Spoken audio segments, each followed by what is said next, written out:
Welcome back, everybody. It's Steve Tileman here with Power Hour into an earnings presentation. So we're going to be talking a little bit of everything here. We're going to be getting into a few different things. I'm not sure what the title says. There might be a little bit of confusion. We're not doing an earnings runway one today. We're doing an indicators, my favorite indicators today. So really looking forward to this. We're going to be getting into it after at least 30 minutes of Power Hour. We'll see if we get into any trades. We'll see what you guys are up to. We'll talk some of these, some of the, what do you call it? Charts. Bring your own charts that we didn't get a chance to before. And we're going to see how the market shakes out. We finally got a push up here and starting to fade. Is it going to hold the line or not? That's the question. I think that we want to push up, but it is not making it easy for us, guys. It's been a long day of watching price go sideways. Consolidation. We can look at hourly charts. Always helpful to pull back on out and kind of get your bearings. It's a little bit choppy. I mean, we really need confirmation above to feel good. We didn't get it today. We did not test the range below. We still have room below. This is to say ambivalence here. I'm not really sure which way the market's going to go. We want to see if all of this buying volume can stick the move or if it gets faded into the close. Looking stronger on SPY, weaker on chips here. Not too bad, but just worth noting. Hey, Alejandro's Fitness, what are you doing in the chat?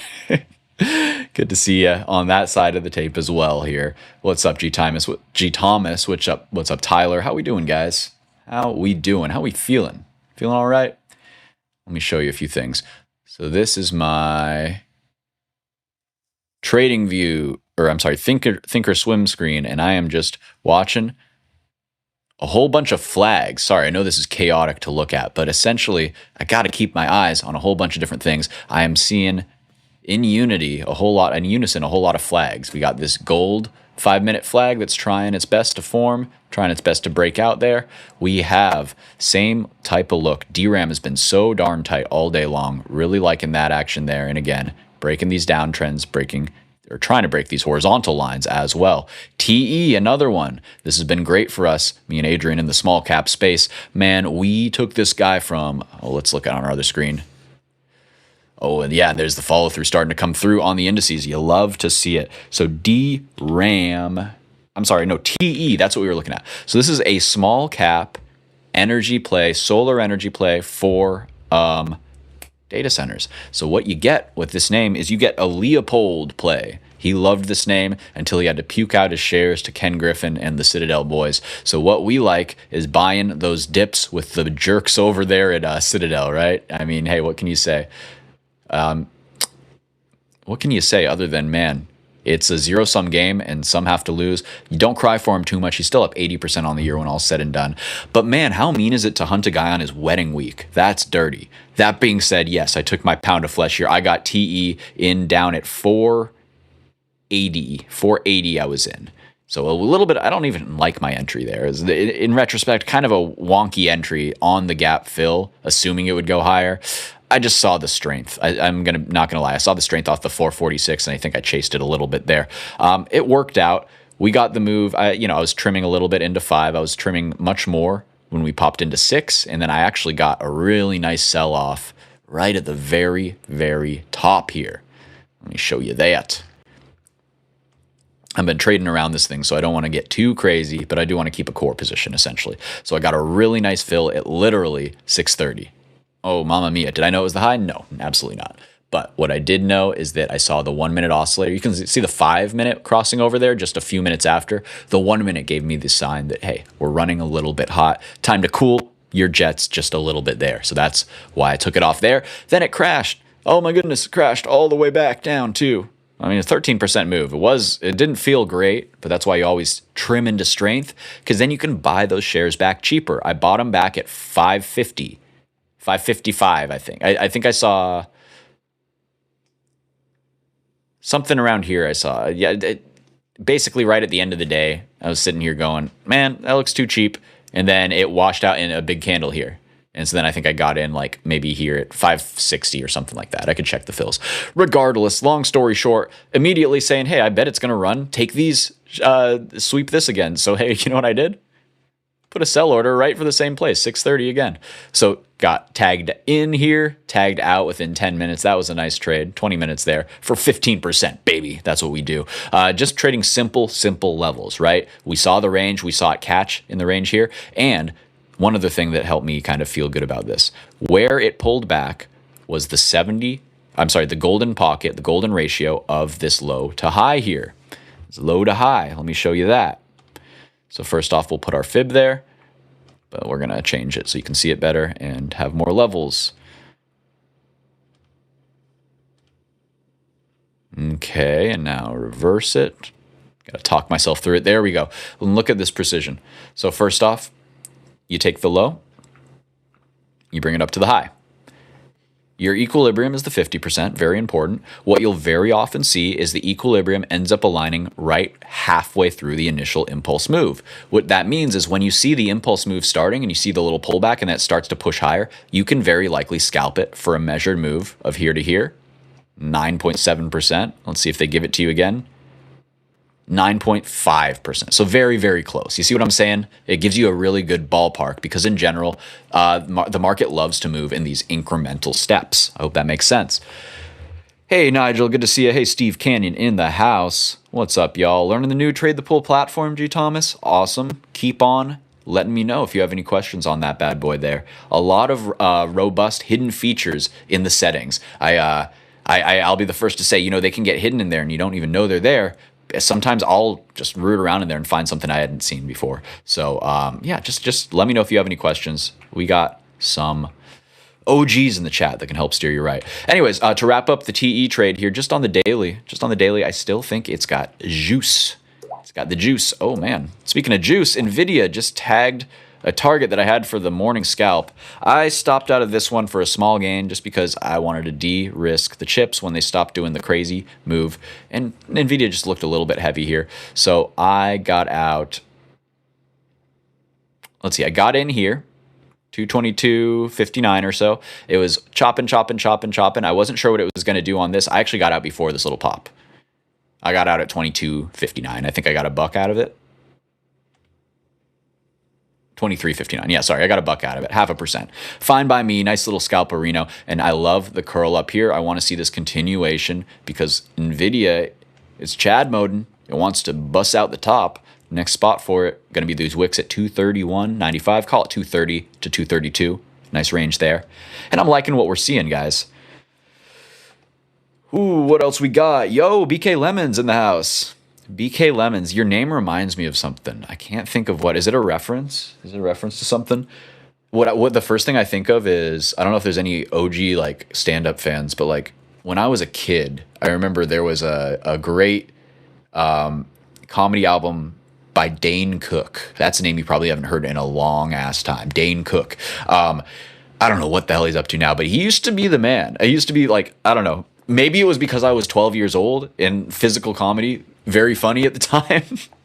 To be fair, I also like blue collar comedy tour and stuff. But Dane Cook, he was the man running around on stage. Anyways, long story short, he had a bit about the BK Lounge.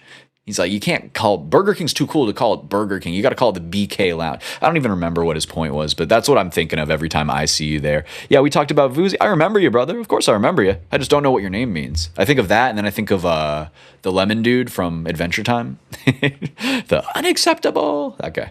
Yeah, anyways, as you can tell, I'm a little higher energy now, and you know what it is?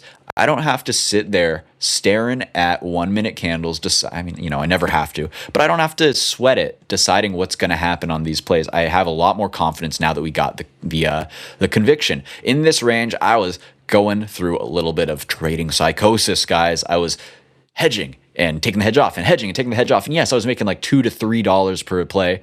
It wasn't even worth my time. It was mostly a neurotic thing. So again, we were talking about it a little bit in the morning session with the psychology. When your psychology's bad, when you're being a little psycho like me, when you're taking hedges on and off and on and off, it's really good to take a step back and reevaluate. Why am I so stressed out? Well, turns out your boy has a lot of fires, a lot of fires in the oven. A lot of plate spinning, let's put it like that, and just balancing things.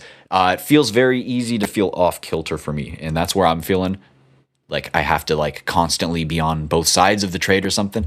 So I took a step back, I took a lunch, and I hung out, and I really thought deep about what's going on with you.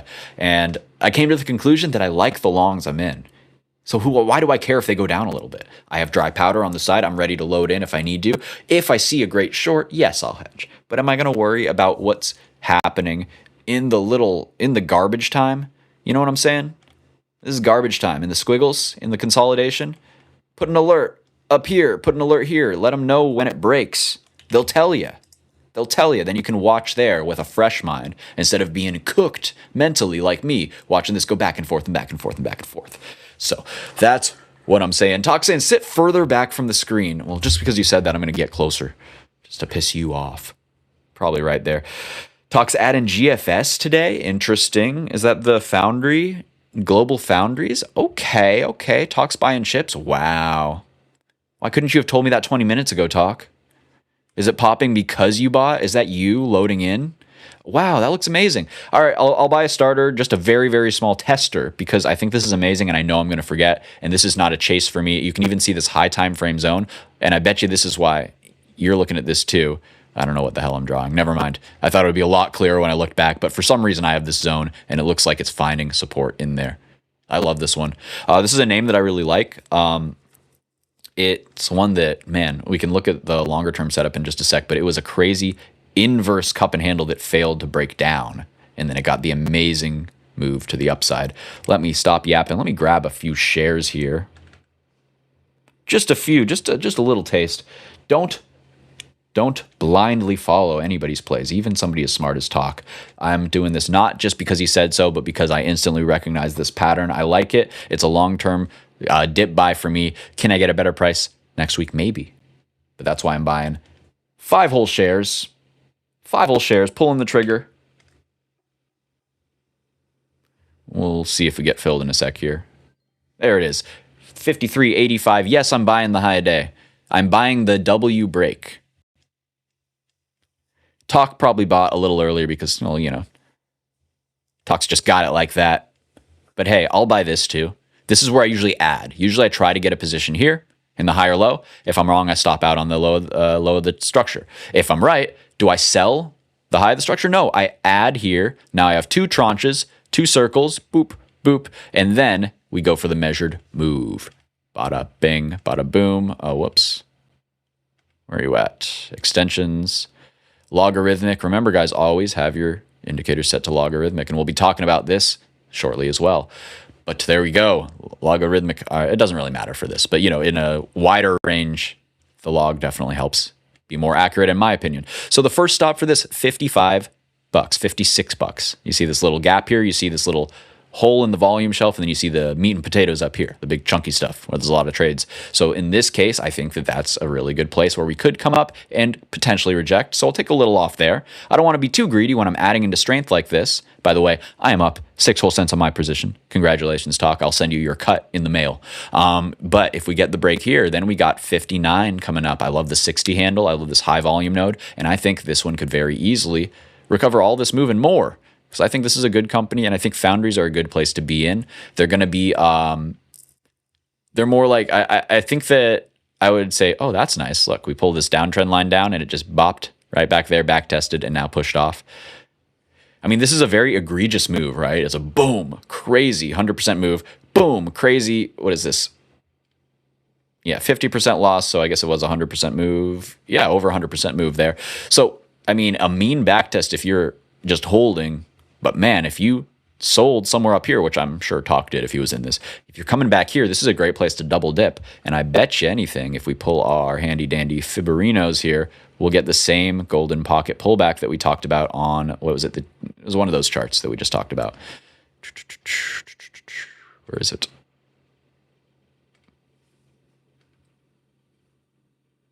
Where'd it go? I think it's not visible on a weekly chart. There it is. Visibility set to weeks. There we go. All right. And this is what you're talking about. So you have the low of the range coming from over there. You have the high right here. It comes in, flushes the 50. That's fine. It comes into this golden pocket between the 6.2 and the 7.8. That's your spot. That's the money zone, right? That's where you are going to be sitting, hanging out, and essentially looking for buyers to step in. So do you blindly buy when it comes down here? No. It could be a failed breakout. It could go all the way back down to zero. Not literally, but not literally either. It could. What you do know is that if it finds buyers here, it's a nice high probability zone. By the way, it looks like SPY maybe found just the tiniest inkling of sellers here. A little bit of a top wick here. I want to look at that. Assess the situation. I mean, what a move, though. Screaming almost a high a day in just 10 minutes. If that doesn't tell you that seller or that buyers are still here, I don't know what will. I think buyers are still here and they want more. That being said, a little bit of a spooky candle there. I'm gonna just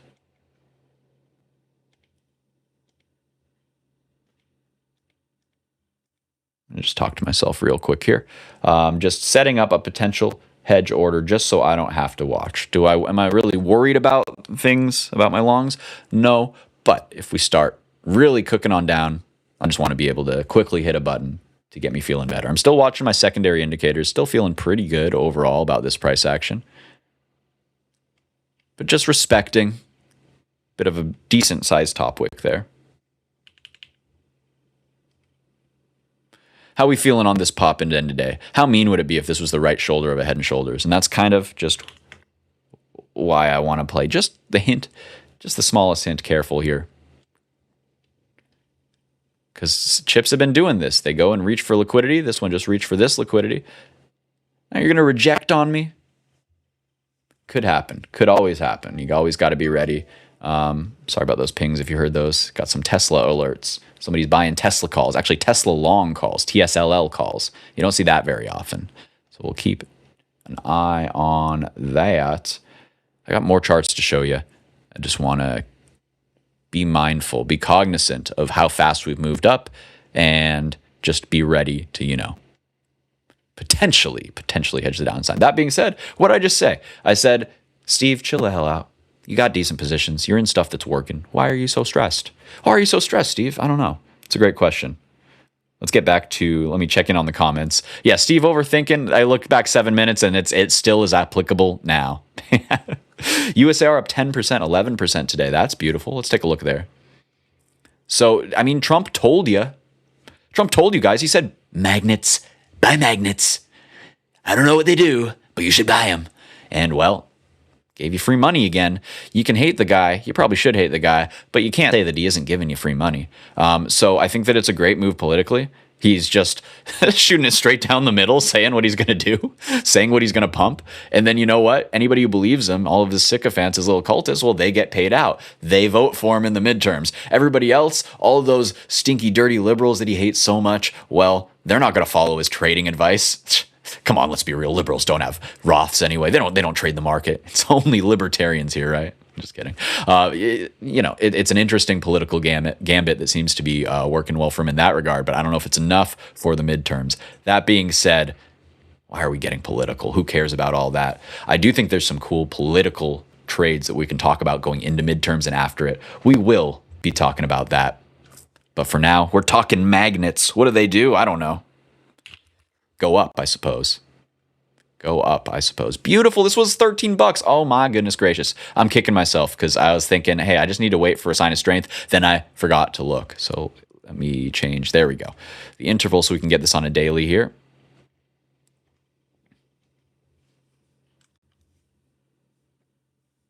Sorry, one sec.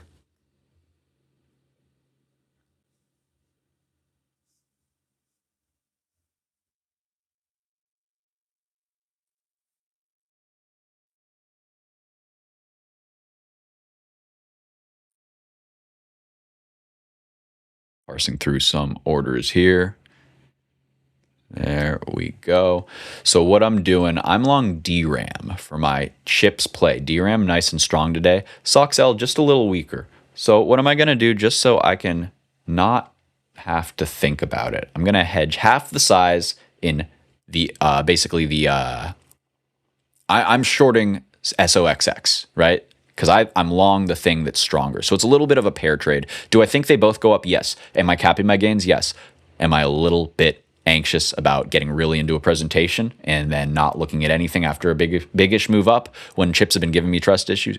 Also, yes. So just for my own sanity, I got that on the tape here. And now we can get into it. Hope that makes sense. I know I'm being a little neurotic, but hey, you can't change your stripes all at once, guys. So we take the hedge just in case. Now let's talk about some of these higher time frame charts. Talk saying you're going to add BE on the dip. Interesting. I haven't yet. And Talk saying he did too in terms of adding Tesla calls, I believe. You've been dead on with the SpaceX, and the Palantir calls were excellent as well. Shout outs to anybody who took the Palantir back test of the 200. This is why I need to be better about this. When you have a big move, everybody and their mama wants to chase it, right? They'll all hear about Palantir at the end of the day here at 160. That's not when you buy it. What you do is you wait for the back test, and let me show you where that is.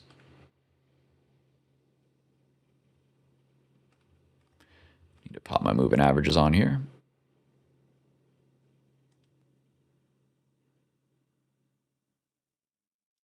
Tire layout. Why are you doing this to me? I think if I take that off, maybe it'll work. Oh, come on. All right, we got to switch the charts. Now we will have our short-term stuff on the left. And Palantir daily on the right to start with. Because I need my moving averages. There we go. There we go. Now we're talking. Palantir in the house. Absolutely smashing. But the great place to enter was putting an alert right into this 200-day. You don't chase right here. You don't even chase the next day. You wait for it to come back down to a reasonable, logical level. So now if we click in here and go to a 5-minute chart, I want to check out my trigger system. Wow, what a beautiful flag. So what I was looking for, or what I'm looking for here is, let's look at an hourly and see if on that 200-day moving average pullback, we get a nice little tap. A nice little tap of the hourly trigger. So here's the 200-day pullback. It actually undercuts the hourly trigger. So what you can do is you can play the reclaim if you miss the actual 200-day proper tap. And that's looking like kind of after the close, or even this morning, you could have just said, hey, it was pre-market, I see. Yeah, I didn't really let you in until, yeah, boom. So I would say probably the entry would be more on a 15-minute.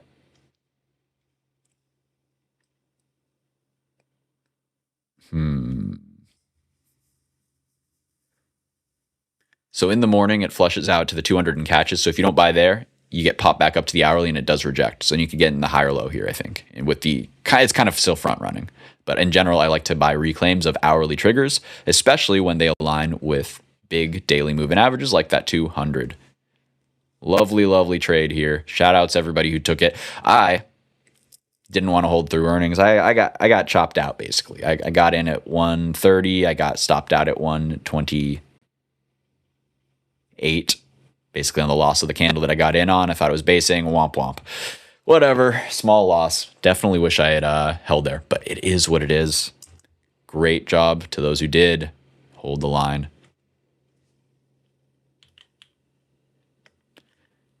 Meanwhile, checking in, that's what we like to see, the healthy flag. All right, I'm taking the hedge off. I just put it on just to feel a little safer, but now I like what I'm seeing, and I don't need to hedge a position that I like, right? I don't need to hedge a position that I like, as long as it's not acting super funky. If it has buyers around this area, this is where I would expect it to come back and back test. So totally fine if it has the confluence on my other charts, feeling better. Whoops. That's not what I meant to do. Here as well, we have gold trading very risk on lately. Nice flag break, holding. We like that. That makes me feel better. DRAM still incredibly strong, up near the highs as well. It's not giving much back. Makes me feel better as well. SPY, maybe I was a little too quick to call that a nice bull flag. On a 1-minute chart, it looked nice. On the 5-minute, I do see multiple top wicks, so just something to keep in mind there. Qs as well, looking a little bit better in my book on that 1-minute chart. But again, if we switch to a 5, which is definitely more important, because they can trap you on a 1-minute. So we look at the 5. And if we do, what do we see? Still multiple top wicks. So maybe I'm just a little hasty to take the short off. Probably just neurotic though. So we have some questions in the chat. Let's get to some of these. Thanks for your patience, y'all. J7333 Shy. Do you use pivots as an indicator for day trading? I absolutely do, and we'll be talking about them very shortly. We're actually just about to switch on over to the webinar, which is why I'm settling up all my day trading business. Steve bought Palantir at the 200-day moving average, and Steve gets the gold star of the day. No, I'm not talking in third person. Great job, Mr. Steve Canyon. You took the trade that I called out in retrospect. So that's no good, right? Whenever you have a really strong move and a stock breaks expectations, what do? You keep it on your watch list. You look for those big pullback levels and you're ready to strike when the iron's hot. Or as my friend would say, make that hay while the sun is shining. You know what I'm saying? You don't get long. In a strong stock, you don't get long on the pullback. It should not accept there, right? It should say, hey, why the heck are we back here? The only reason we're back here is to confirm that we're going higher. Boom. There you go. Let's see, Steve, there were too many traders on the short side of the boat on the SpaceX. Okay, yeah. Risk reward pointed long. Volume profile says everything. All right. You're being very cryptic. You're making me do the homework, which is good. We can explain it. We can reverse engineer it here. What was the volume profile doing that made talk go long SpaceX? And then we're going to get into the webinar. Volume profile was everything. So it was down here in the gutter, and I'm assuming you saw this big node building and it finding some support here at the 110, and then you saw the big node way up above. So it's a bifurcated volume profile. What does that mean? I don't know. I only know words up to 2 syllables, but I've heard people smarter than me say it's when you have a node up here to the top side and a node to the bottom side, and then you've got this empty space here. Empty space likes to get filled. Nature abhors a vacuum. We go up is what I think if we find price acceptance over the top of this volume node. That's why I have this level drawn where I do. Top of the volume shelf. If we find acceptance, which it seems like we do, then we should push to the next level. If we get up here, talk, I don't care what you say, I'm shorting. I'm doing it. You're right though to do this. Meanwhile, we got SPY popping, dropping a little probably. Oh, yep. Zigged when I should have zagged. Oh, that's fine.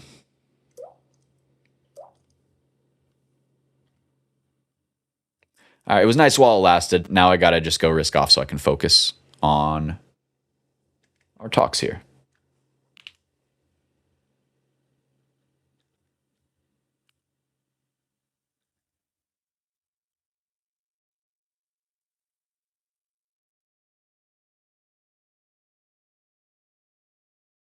Man, wiping away the whole move is so dirty.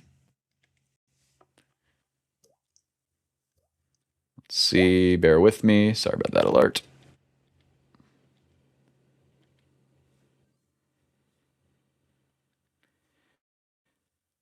Fun while it lasted. This is the pair trade, though. This is why I like the pair trade. My DRAM still very strong. Still holding up much better than SOXS overall. So you know what? Hey. Still a small win. We like that. Still holding VWAP. Now I got the short side covered. If we go way down, hey, make some money on both on the spread between the two. If we catch, hey, I'm equal weight, and I think the strong one is going to go up. That's good enough for me to chill out here. And we can take a peek. It's what's happening. Probably what's happening is probably we're just coming back to the bottom of the range. We're still in the chop box. Still in the chop box. But let's talk indicators here. Ray asking, will I get rejected for holding through earnings on a trade the pool account? Not if you're in a swing account. If you are not in a swing account, then 10 minutes before the close, it will shut you out.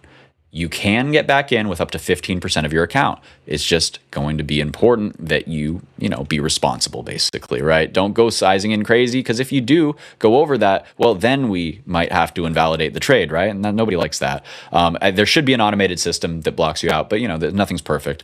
Better to just know yourself that you cannot do more than 15% of your account. It will give you a pop-up as well, letting you know this. So it won't be a big surprise, but just letting you know that's kind of the situation there. What else we got?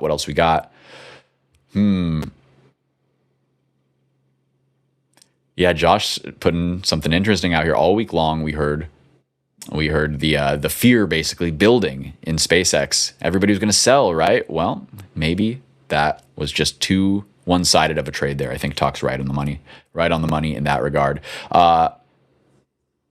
What else we got? You funded the calls using SpaceX puts premium, so it worked very well. This is also a great way to think in bets, right? So talks betting against his other bets. Like he made money on this stock, so he's got a little piggy bank there, and he can gamble a little more. Interesting that Talk is saying that Elon told his insiders don't sell, basically saying, "Hey, I'm in the president's ear. I'm in the government's ear. We'll figure out ways to pump these stocks, but Daddy needs his $1 trillion bonus, so you better not sell. We'll figure it out. We'll make you whole, but don't mess with the Elon." I think that might be what we're seeing. Absolutely. Interesting. The folks at DRAM are creating an infrared ETF.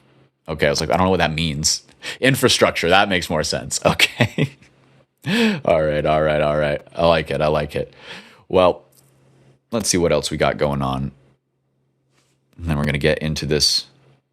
I mean, market's still happening. Market's still popping a little bit. So what we can do is we can just hang out, trade what we see, watch what we see, go over charts. We have some more of those to go over as well. And then we can do this after hours as well, the bigger earnings thing. Or, sorry, webinar thing. No earnings today. There's a few more charts I want to talk to you guys about, actually. So I think we're going to do that.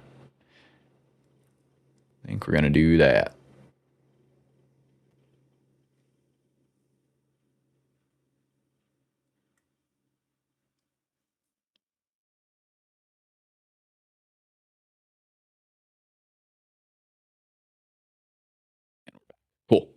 Just buy light Lumentum. Yeah, I mean, hey, the 650, the one share I have at 650 is feeling pretty good. I'll tell you that much. Wish I bought some more.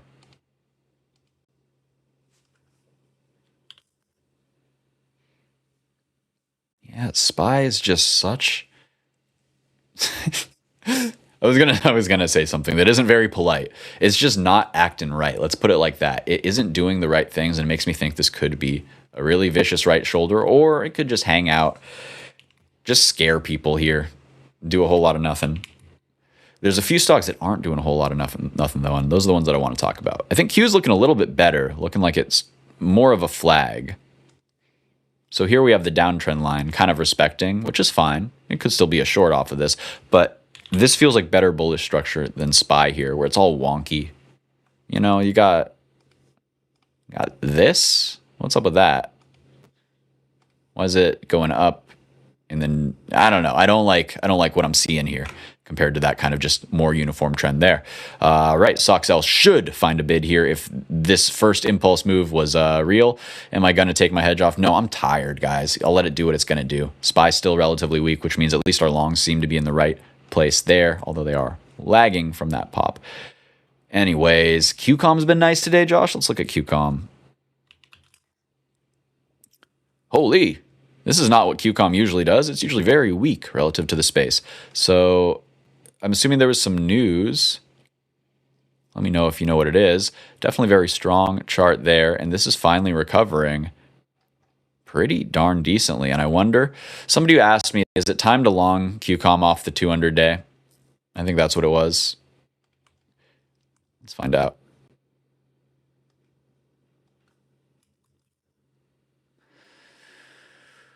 QCOM, man, this path so close yet so far, but because I wanted to pop first, I didn't take any of this, didn't catch any of this. I should have just slapped the sell. So under the 200, way under the 200. And that's where it's like, I'm not even mad about missing this. You have to have a lot of conviction to buy something under the 200 that's a laggard in a sector that's also going down. But I respect it. It's a nice little grab there. Some other chips that I think are interesting. Of course, the Moo Micron. It's hanging out. Sorry, chaos there on the. As you can tell, I've been trading this one very regularly. In general, I think this is starting to do the curly Q. This could be the higher low that was put in over the last 2 days into that 850. It's possible. It's hard to say. We have an inside day today, so what I'm going to do is I'm going to, play the break, right? So this is the next setup for me for Micron. If it fails through today's low, I'm going to assume that it probably wants to sweep into yesterday's low. I'm going to assume if it does that, then you're already looking like a move, like this. And basically, it would be very easy to see some inertia down to test this prior low. Or Maybe it catches before that to form a high or low, or maybe it just dies. I don't really think so. But, either way, what I do know is that I'm going to be waiting, watching, and checking this consolidation because it's very, very important that we see which way this breaks off this 9-day moving average and this 21-day moving average. Very, very tight price action here. What's up, Gunna? Seeing the movement on RCAT? No, let's check it out.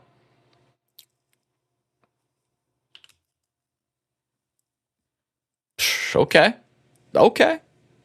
Market's calling BS on that earnings miss. Or was it a miss? I don't even think it was a miss. I forget. I think they missed or they beat but still didn't make money, which is fine. They got time.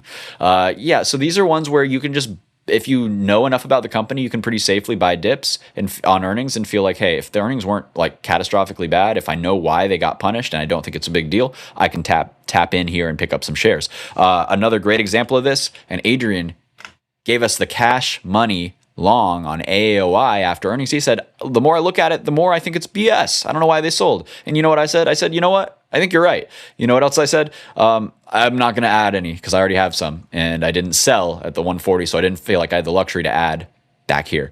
Yeah, that was a mistake. Big move. So on earnings, we got a 15% move. It sold off because they're supposed to be profitable, guys. They're supposed to be profitable. If they're not profitable, we can't buy them, right? Well, they missed by 2 cents on profitability. That's an expensive 2 cents, isn't it? They hammered it. Even though they had great guidance, everything was good in my book except for that little notch on the bedpost, so to speak, that little one accolade they could not achieve, which was profitability on this quarter. Technically not profitable. Is it still an inflection point? Come on. Is 2 cents really the difference maker? It still is an absolute inflection point compared to last quarter. And I think that, hey, the market kind of realized, hey, algorithms are dumb. We're going to buy this back up in the afternoon hours, in the overnight, and in the morning here, dump it right back down to the price of yesterday in that flag consolidation, then rip it to a new high. Now we're kind of back there, but I think this is still constructive price action and just goes to show that if the earnings seems good, but there's just one thing that's kind of off and you think algorithms are punishing it, grab a few shares. Why not?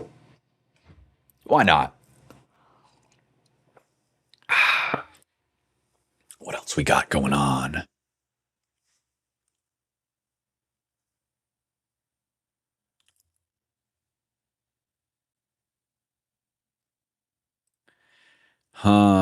This feels trappy on socks. I'm not going to lie.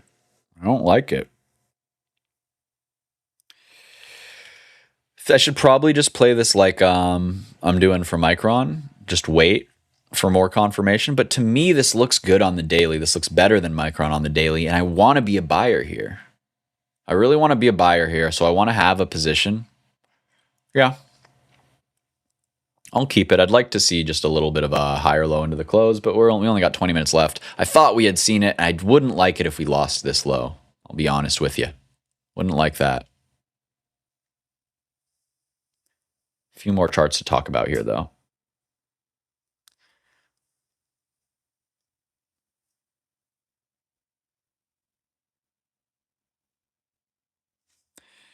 First off, let's finish up with the memory. Or with chips. DRAM, basically the same thing. Just noting how tight the price action was today. It finally started acting, in my book, pretty uniform after that big flush in the morning. Just interesting barcoding. Trying to push up here now. Of course, just a little bit heavier, but let's see if it can hold its relative strength to the chips as a whole. All right, let me catch up on some comments here. Mr. Mog A. Or Mr. A Gunner looking for Mog A. Under 390 is good value. This is a name that I've heard good things about. I don't know exactly what they do. I know it's in the aerospace division of some type. What is it? The dot A? Yeah, it's Moog. Is this literally Moog? Like, is this like the ones that do the keyboards and the synthesizers and shit? Anybody know what I'm talking about? The Moogs? Not the Googs, the Moogs.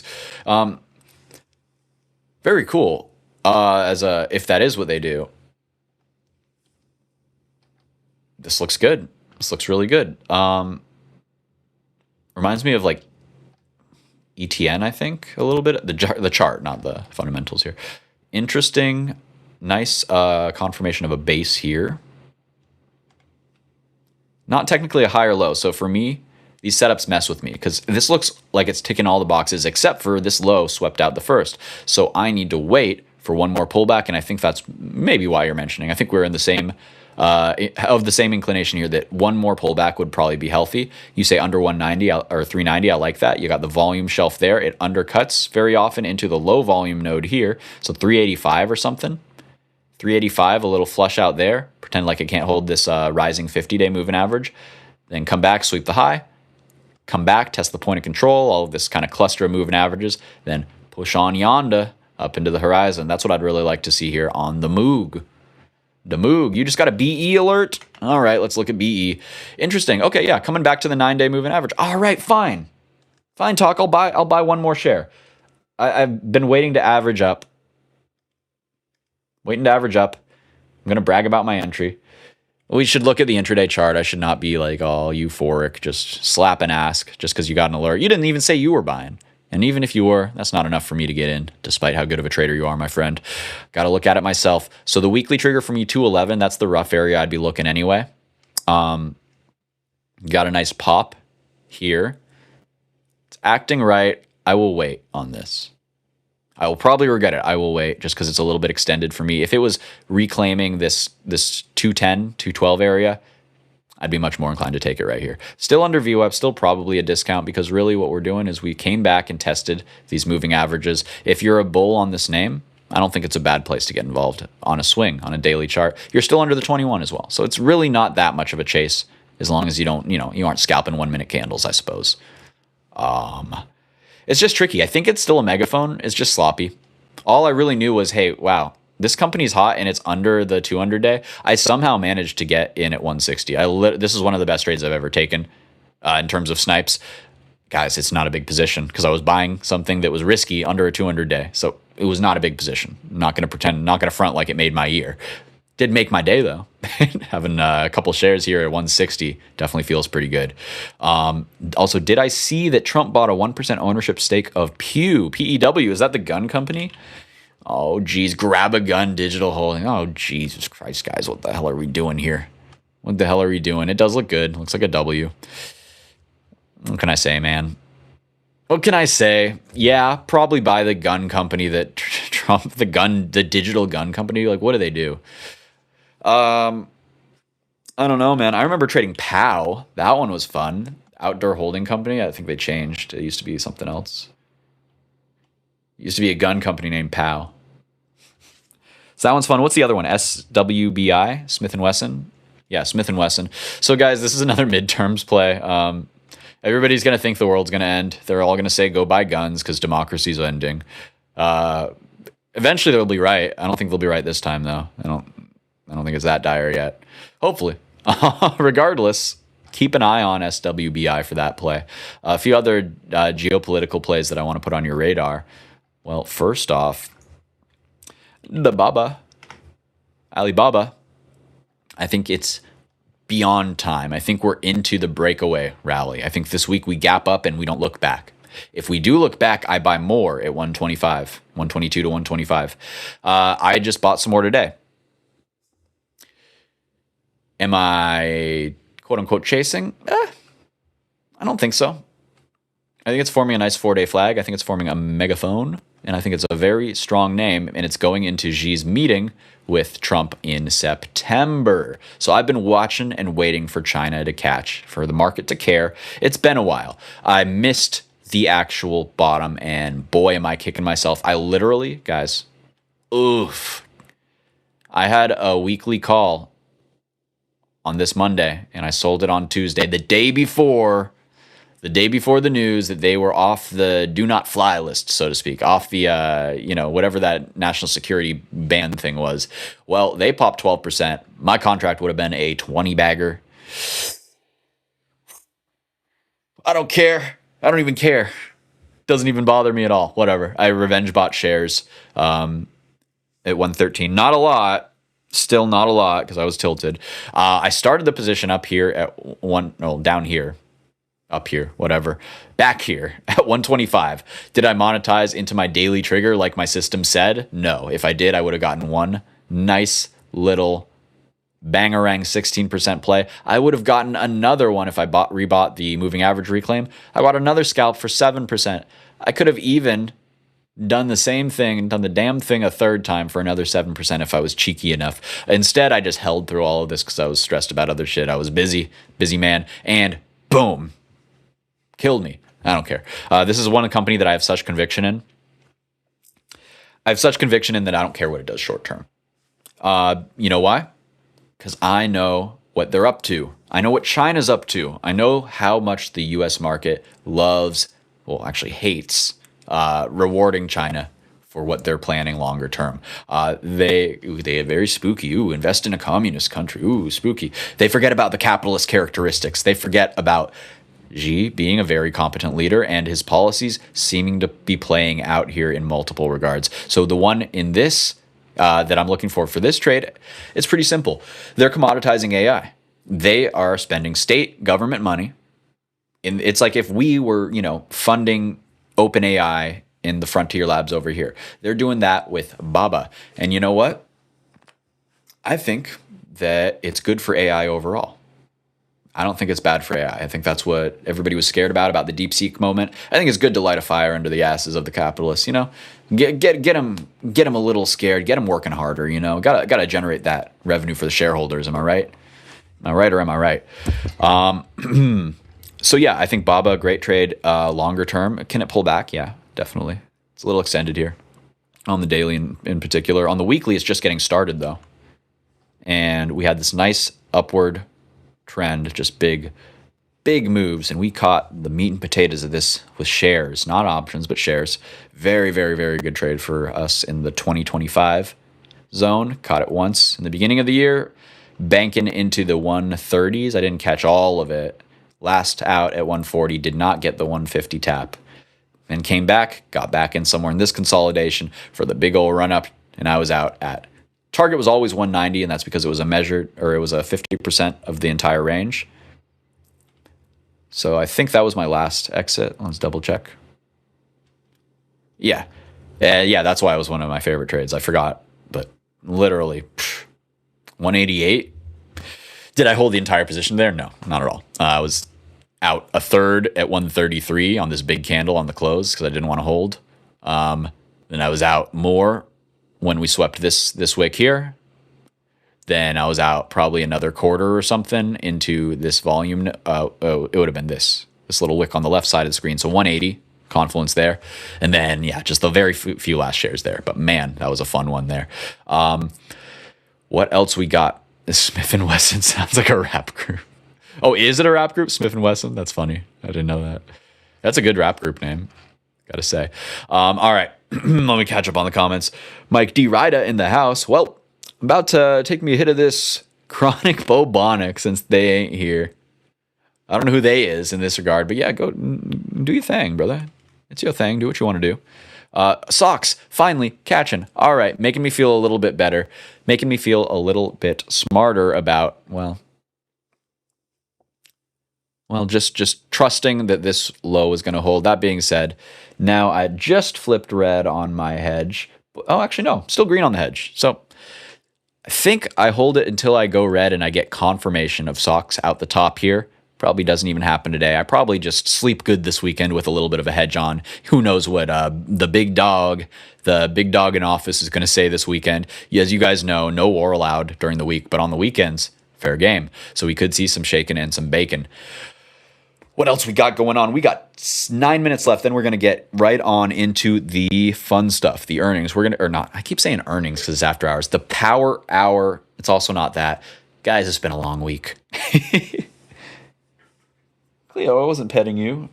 Can you guys see her? Oh, what a cute cat. I'll wake her up later and bother her.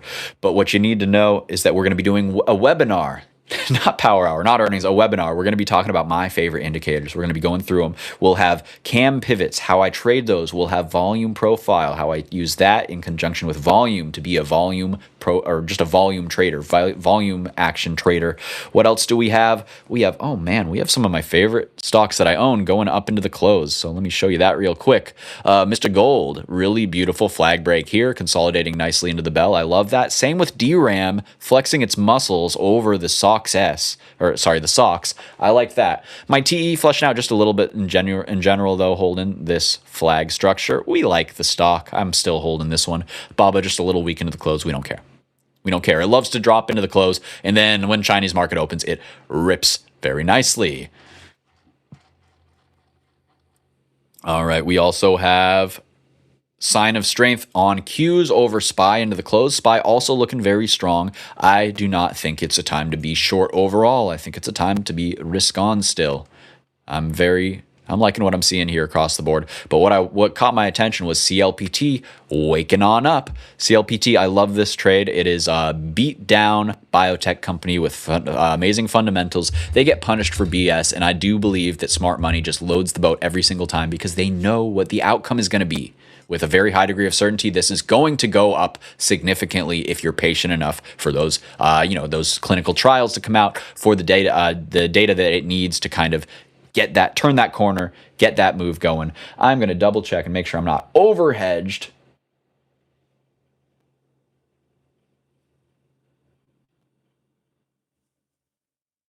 Very slightly overhedged. My PL went down just the tiniest bit there, despite a little bit of a green candle. That just tells me it's time to take a little bit more off.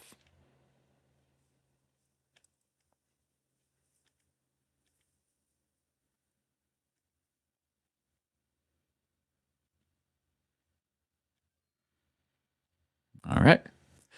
Trimmed half of that, and now we're good to go. You think you're going to carry these calls on ALAB through the weekend, Tyler? I think that fortune favors the brave. Let's look at the chart real quick. Weekly is getting the weekly close over the 9 week. That's something to write home about. Sox, nice push there. All right. Give it more. It's still in this flagging basing area, so when it clears, then I take the rest of my hedges off and just ride the shares. Still having a little trouble there. ALAB on the daily. It's not a super strong daily candle, but it is respecting where it needs to. It's respecting the ribbon. And although it isn't actually coming down and testing that 9-day today, even I think it slightly whiffed the 21-day. But what it is doing here, which is really nice, it's holding, let me show you, my trigger system as well as the point of control going back here. So my trigger system says the daily trigger is currently at 331.26. A weekly close over there should open the door for more upside. I think it retests a new high, retests this 50-day, and you should hopefully get out with a nice profit. Of course, not sure what your contracts are in particular, but this is a 10% move up here, so I think you can rock and roll. I like it. Let's see.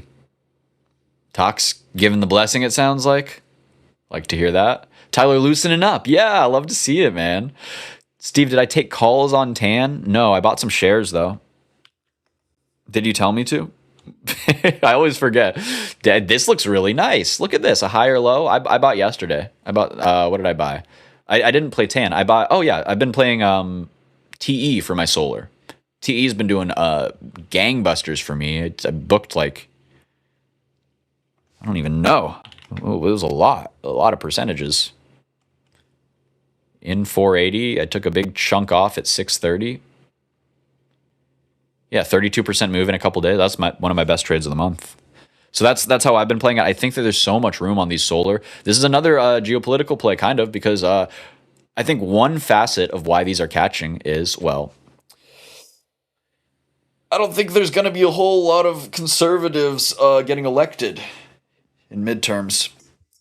I don't really think that they got the mojo. I don't think they got the motion right now. I think that if there's a time to buy bleeding heart liberal stocks like like Flower Power Solar Energy here, hey, I don't think it's getting any worse. I think that we're going to find ways to kind of take this photovoltaic technology and apply it to the data center trade.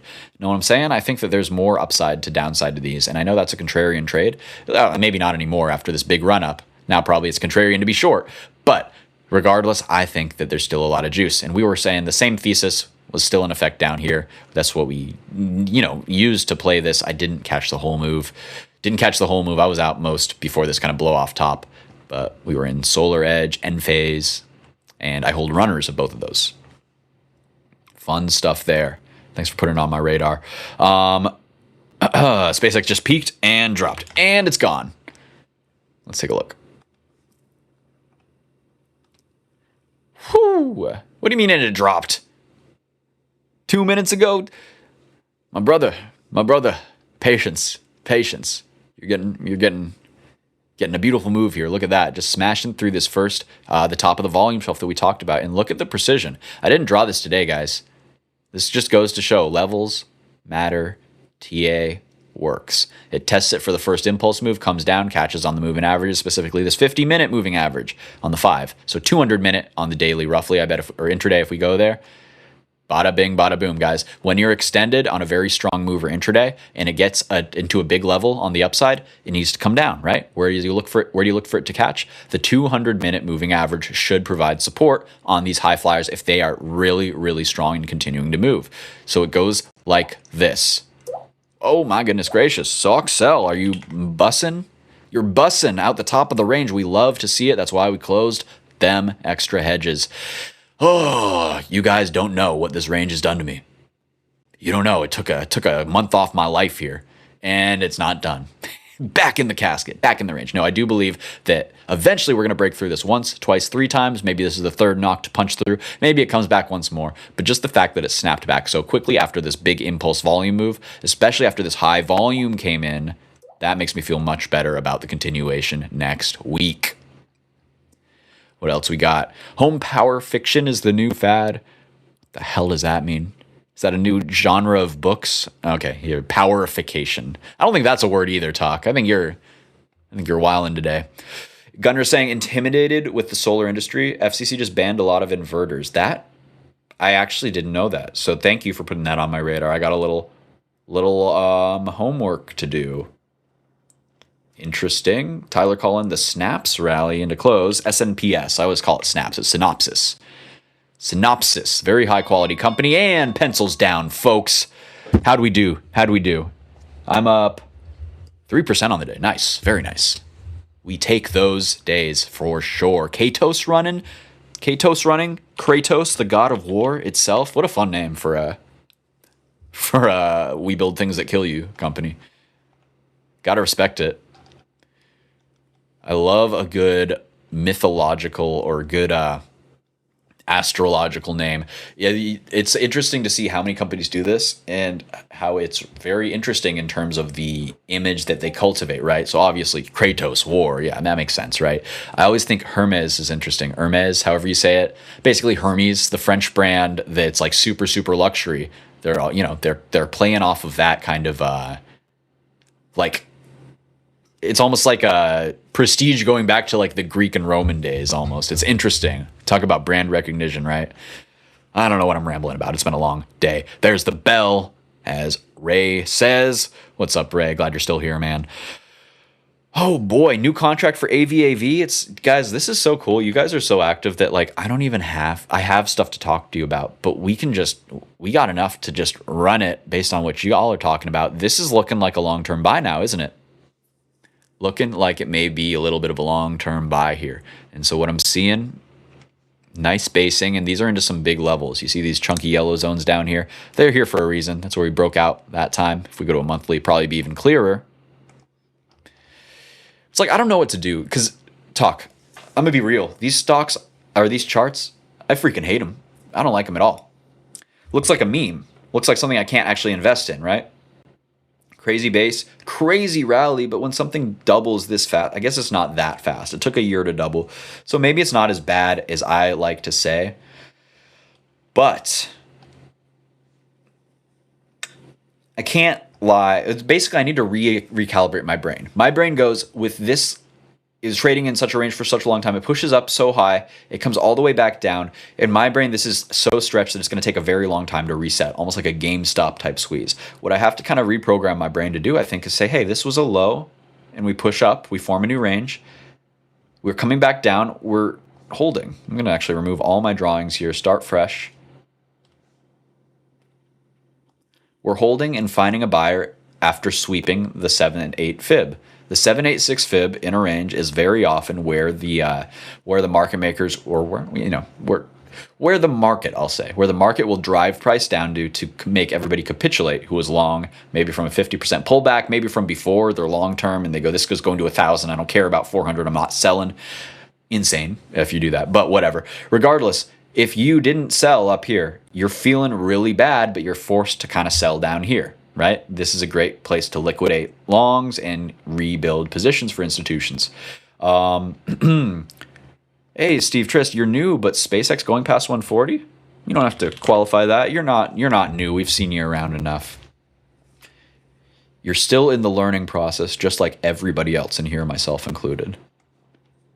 Going to 140? I sure hope so. I think 145, this low volume node, point it out to ya. Low volume node, boop, right in there. See? Boop, boop, right in there, between the high and the low. Man, I should just keep one of these on the screen. Just drag it around. That's fun. So essentially, what are we seeing here? We got room, as my beautiful arrow depicts, up to this low volume node because it closed cleanly over this high volume node down here. So it said, hey, this is the magnet. What happens if you're pushing away from a magnet? Well, you're probably getting drawn to a bigger magnet. Probably there's a bigger pull up here now. Probably this is the target. I would love 150, 160 even, coming back all the way to this base, this high volume node, and at the very least the low of the open day. And I'm going to short it. I don't care what you say, Talk. I'm going to do it. And I'm going to make some money too. That's what I'm thinking there. We're now past the bell, so let's get into the fun stuff, guys. Let's do it. I've been yapping my ass off. I'm going to go grab some water, and I'll be back in 2 minutes. We're going to be getting on into it, guys. Let me just put on a quick little splash screen for you. Don't go anywhere. I got ADD. It's been a long day. I say 2 minutes. Let's be real. Let's in 5 minutes, I promise I'll be back. It'll probably be 3 minutes. Gotta get water and use the restroom real quick. So thank you so much, guys. We will be right back. Don't go anywhere. See you in a sec.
And we are back, folks. Thank you for your patience.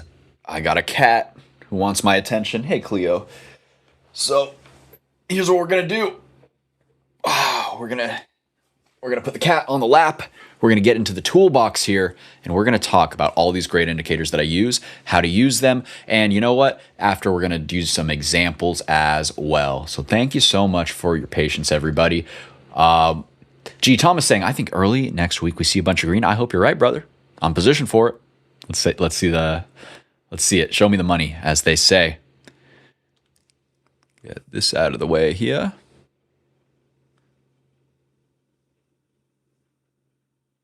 Yeah, really liking the strength on Qs into the close. Not Qs. What am I saying? On QRE, QURE, and CLPT. So these are my, I don't know why I call them the Qs. One of them has a Q in the name, I guess. So these are going to be biotech plays in an interesting sector. They're related to each other, or subsector. They're related to each other. The long and the short of it, I won't bore you too much. I think that it's time to buy. We'll be talking about that more in depth next week. But for now, just a little bit excited about that. Awesome. Seeing the nice move into the close. So what are we talking about today? We've got a few different things on tap. And actually, let's frame it like this.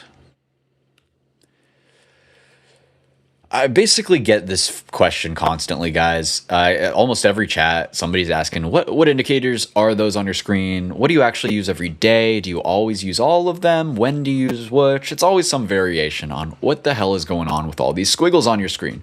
So I'm going to give you the real answer today. And okay, so first off, this isn't entirely new. I've done this webinar before, but it was a long time ago. I've refined my system since then. And also, I've learned how to make a handy-dandy, nifty-looking PowerPoint, so I wanted to bring you something a little more polished.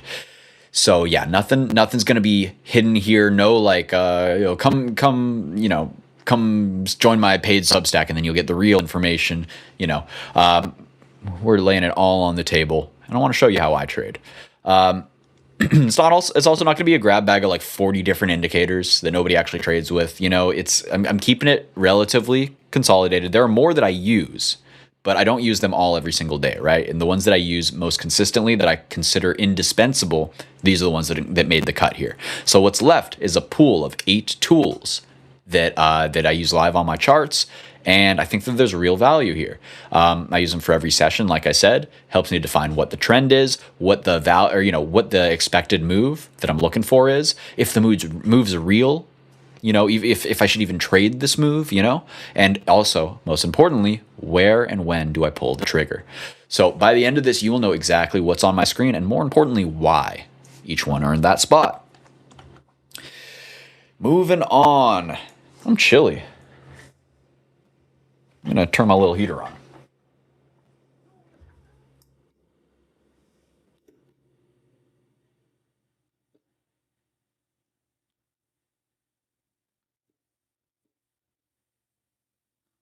Now we're cooking.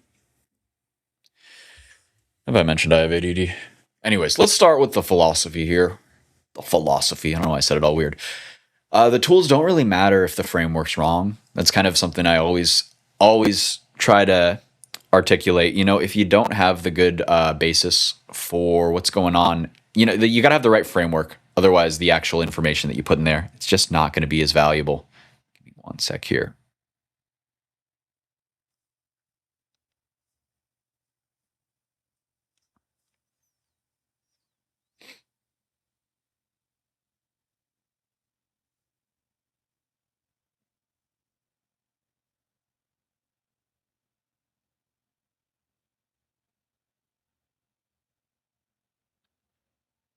Sorry, bear with me 1 second. Getting a weird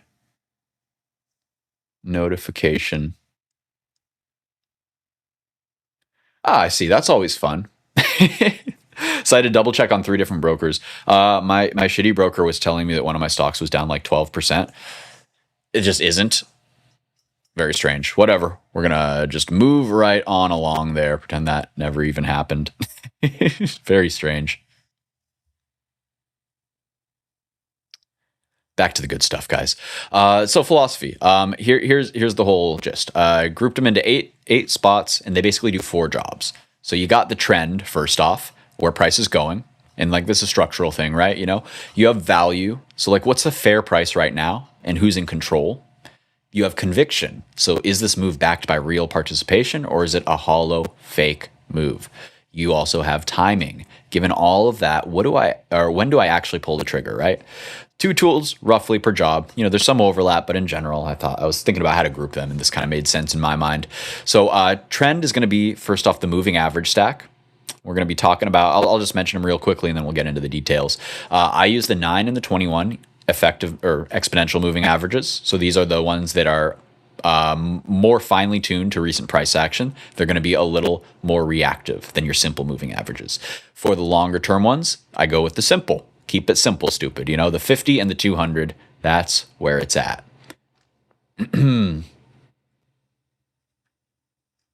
And let's talk about it a little more. Where were we at? Going crazy. Off the moving averages. There we go. Okay. So we have the VWAP and Camarilla pivots for the value here. Essentially they help me gauge where on sale is. They help me gauge whether a move is going to continue, whether it's going to break down. It just helps me kind of pinpoint what's going on there in general. Camarilla pivots in particular, we're going to be spending some time with because they are a big part of my system. Another is just this general kind of theme of volume. And this is what I put under conviction here. It's because, you only know that a candle is real if it has high volume. You know what I'm saying? I always talk about pairing the effort with the reaction, right? It's kind of like a physics problem. So the effort is going to be that, all the volume. All of that volume coming in, that's something pushing a stock either up or down. Then you have the reaction, the result. What is the net result of all of this pushing in one direction or another, right? Do they actually make some traction? Do they gain progress? Do they close candles, bullish or bearish? Is it a strong finish? Is it a big bar? Well, if so, that's gonna tell you that the volume was validated, and that's where you get the conviction. So then we have timing. Timing, I look for wave trend, and let's see. So the wave trend is going to be the biggest thing. This is kind of the only indicator. And then the other one, it's not technical. It's more like basically all of the other ones help build the confluence that lets me know when it's time to enter with that wave trend. And we'll talk more about that as we go on there. So basically, that's more or less everything that I use every single day. It's not like a billion different indicators stacked until the chart looks like like Doppler radar, like a fighter pilot cockpit. There's 8 billion things to watch out for. It's not super overwhelming. Yes, it can be for a new trader. So what I recommend is to start with the most important, and we'll talk about those. Maybe just a few of these, maybe one from each category, and then build into them as you start being able to recognize the proper uses for them. So what are we talking about here? First off, moving averages. So I use a stack of 4. And each one of them has a completely different job. Even though on the chart they can look like 4 versions of the same line, they're really not. So first off, you got your kind of finger on the pulse, just gauging the strength of short-term market participants, and that's going to be my 9 EMA. It's going to hug price tightly, and it's going to tell me whether intraday momentum is still alive right now. Then you have the 21-day pullback. So 21-day pullback in this one here. Blue is the 9. Oh, you can see it right here. Perfect. Green 21. 50 is the yellow. And then you got the red 200 there. Price is the white lines on these. So what you're seeing is essentially on the 21 pullback, 21 EMA, that's the pullback line. In a real trend, price keeps finding buyers or sellers right into that 21. So that's where I look for the entries. If I only could choose one moving average, it would be the 21 EMA. You could substitute it for a 20. You could substitute it for a 21 SMA. Not a big deal. It's whatever. The important part is that it's right around that kind of money zone, because that is really where you're going to see the results. Yo, what's up, Sterling? Good to see you, man. How you doing? You love the 9, 50, and 200? Absolutely. Try the 21 on there too. Try it out, brother. I think it's really cool, and I'll tell you why in a little bit more detail. But basically, the long and short is that's the key pullback level. To get a little more granular right now, it's really cool, the 21 EMA, because it acts as the middle point for a lot of other indicators that gauge where you are in this kind of value of bullish, or I'm sorry, of discount or premium on a stock in a given trend. So by that, what I mean is think about it like this. So this whole kind of thing, think of it as the trend going up, right? Or in this case, the trend going down. The trend. Let's go the trend going down. This is a better example here.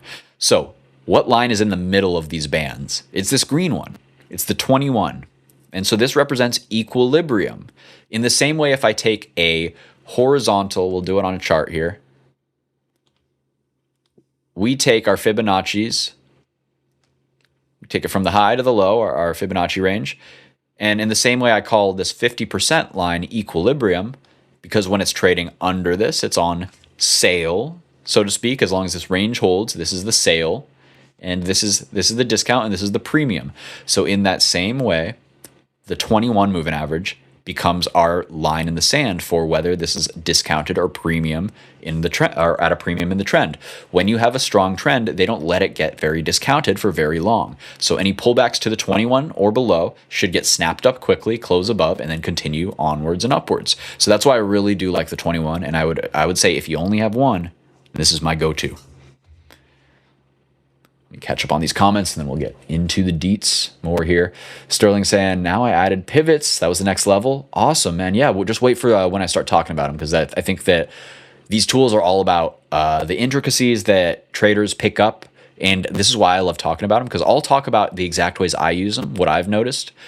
And then I'll get a bunch of comments like, oh, interesting. I use it like this. I use it like this. And I can add those skills to my toolbox. I'll start noticing those trends too. It's a good thing. I love it. Let's see. I guess you can't send links in chat here, Mr. A Gunner, but you know what you can do? You can send them in my Discord. I can send you a link right now. I haven't done that today. I've been bad at advertising.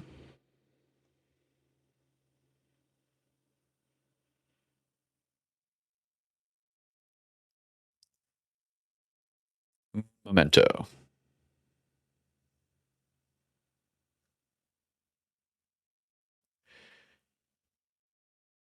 Now we're talking.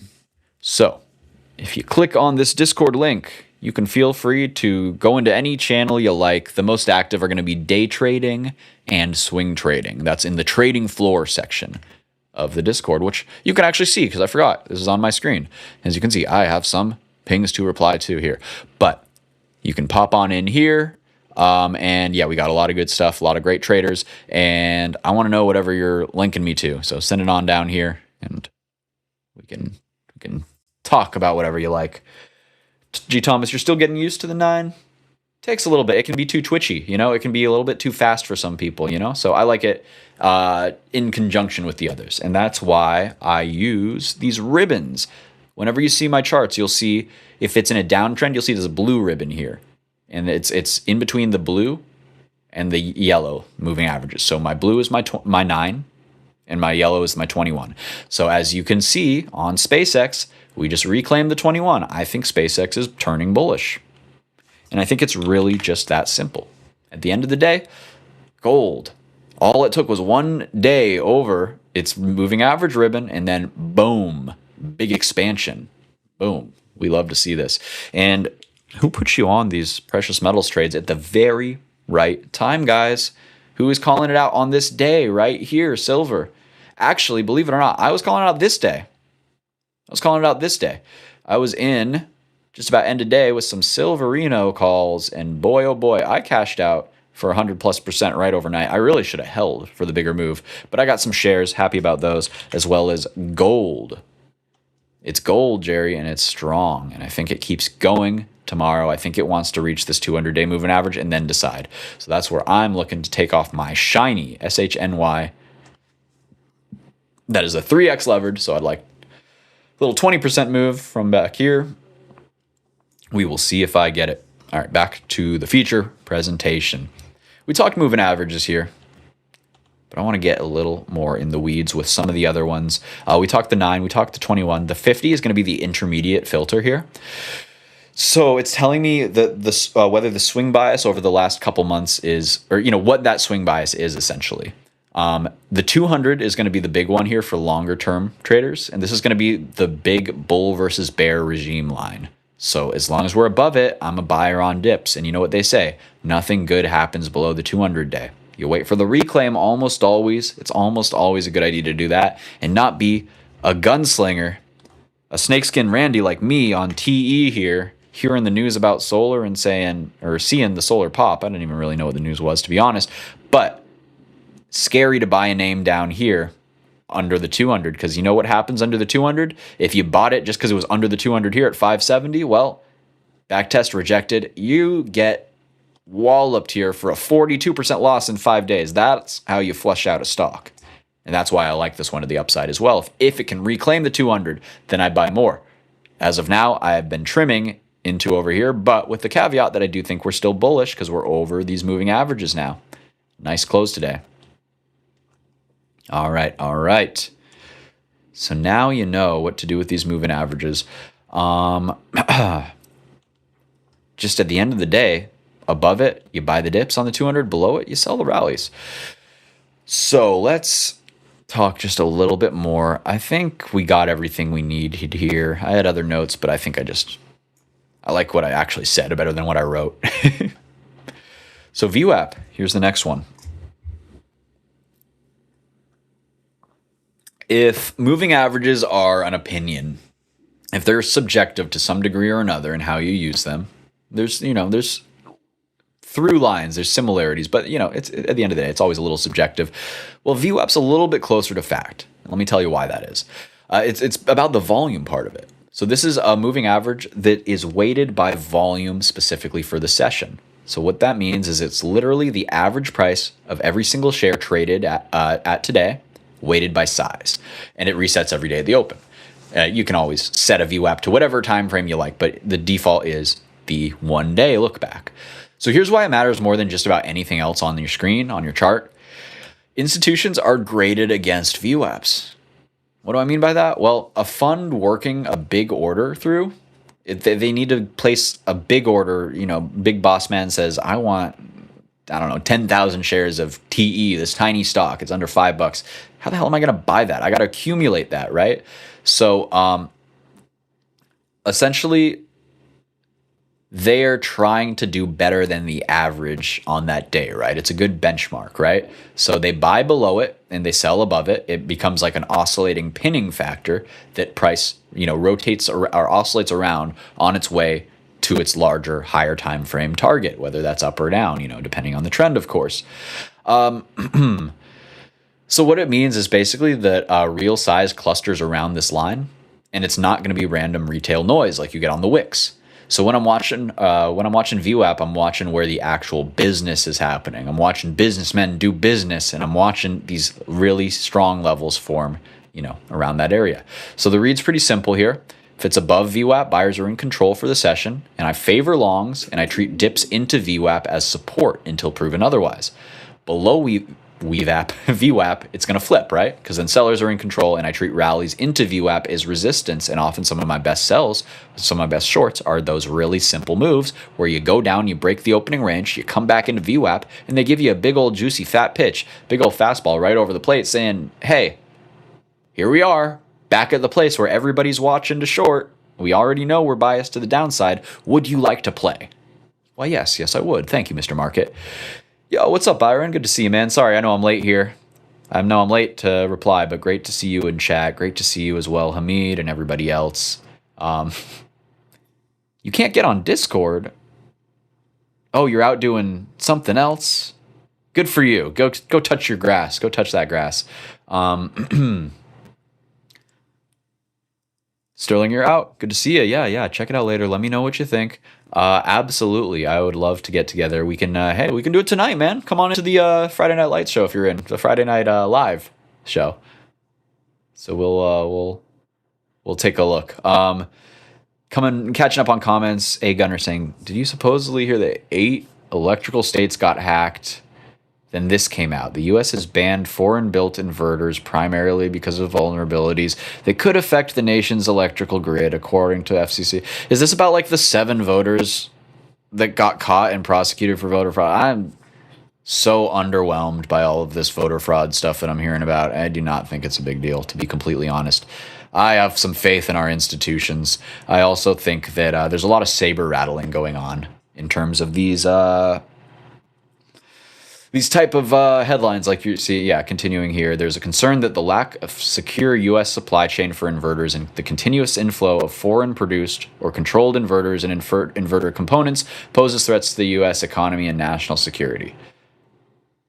Okay. Yeah. I mean, I think we'd say it even if it wasn't true, but I don't necessarily disagree with that. Let me think on that a little more and think about how I actually feel about it as we go on with these moving averages here. Gotta let the cat out. One sec.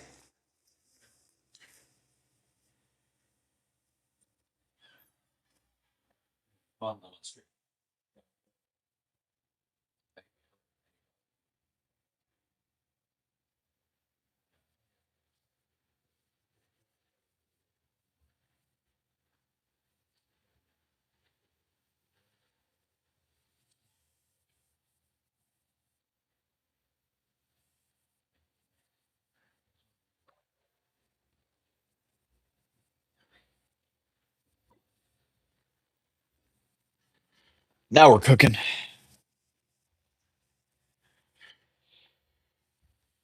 All right. We talked a couple things. We talked VWAP, we talked moving averages. Let's talk about when the charts lie to you. Let's talk about when the charts tell you something and it just ain't so. How can you separate the wheat from the chaff, the noise from the signal? Well, there's a few ways. Let's talk about it. Let's talk about it. Go Yanks! What's up, Paul? Hello from New Jersey. Welcome, welcome. I wear this to piss off my family and friends here in San Francisco. I just think it's a nice looking hat. I think it's a sharp looking hat. What can I say? Everybody wants to hate on the winners, right? Oh, sorry, we're too good. Sorry, we have too much money. Shout out to my East Coast boys. Hey, Imran. What do I think about Hood and Palantir from here? Up. We can talk more in detail after this, for sure. What's up with WWR? Is that a small cap? We'll talk about that later, too. All right. Oh, man. Let's keep going here. Let's keep going. Good to see some new faces in the chat, guys. If you don't know me, I'm Steve Tileman. I yap about indicators, technical analysis, a little bit of fundamental analysis, just general analysis.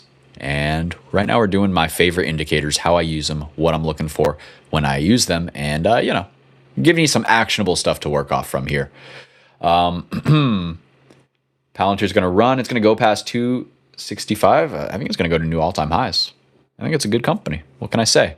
Great earnings. Absolutely smashed the earnings. Beat a lot of negative press, a lot of bad, just bad vibes in the market, I feel like, surrounding it. They could not shake shake this feeling that they were going to go lower. The market overall just needed to hear just how good their growth prospects were. It was amazing earnings. So what can you say? We can talk more about that in a little bit, but I want to stay on topic here. Otherwise, I'll never get to this volume stuff. So price will tell you whatever story you want to hear, It'll whisper in your ear. It'll say, yeah, you think we're going up? Sure, why not? Look at this green candle. You like that one? Yeah, buy the top. Do it. I bet you it's real. They'll make you question yourself 10 times in a range. You saw me going through it, second guessing, until I was like, I'm just going to wait for the volume, right? So that's going to be the tell. The rule's pretty simple here. When price breaks a level on volume that's meaningfully above its 20 or its 50 bar average, so those moving averages we just talked about, that's going to be real participation, right? It's already kind of gone through the scanners. It's ticked off the boxes that it's probably not going to be a failed breakout. It's probably not reaching back into internal liquidity. Like if it was under some of these key moving averages, then it could be pumping on a high volume just for shorts to get a better entry off of the moving average above, off the resistance above. But when it's through those and you get the volume through a key level, well, then you're really cooking, right? When price pokes through that level at the exact, or pokes through that exact same level on below average volume, that's usually a handful of thin orders just doing their best, right? And you can't expect the follow through to really be there. If there's no size behind it, those breakouts can fail more often than they hold, and that's how you trap traders. That's how you box trade as a market maker, and you get people buying where they should be selling and selling where they should be buying, just getting rid of their shares and trading those on over to investors with higher conviction to actually hold those moves. One sec.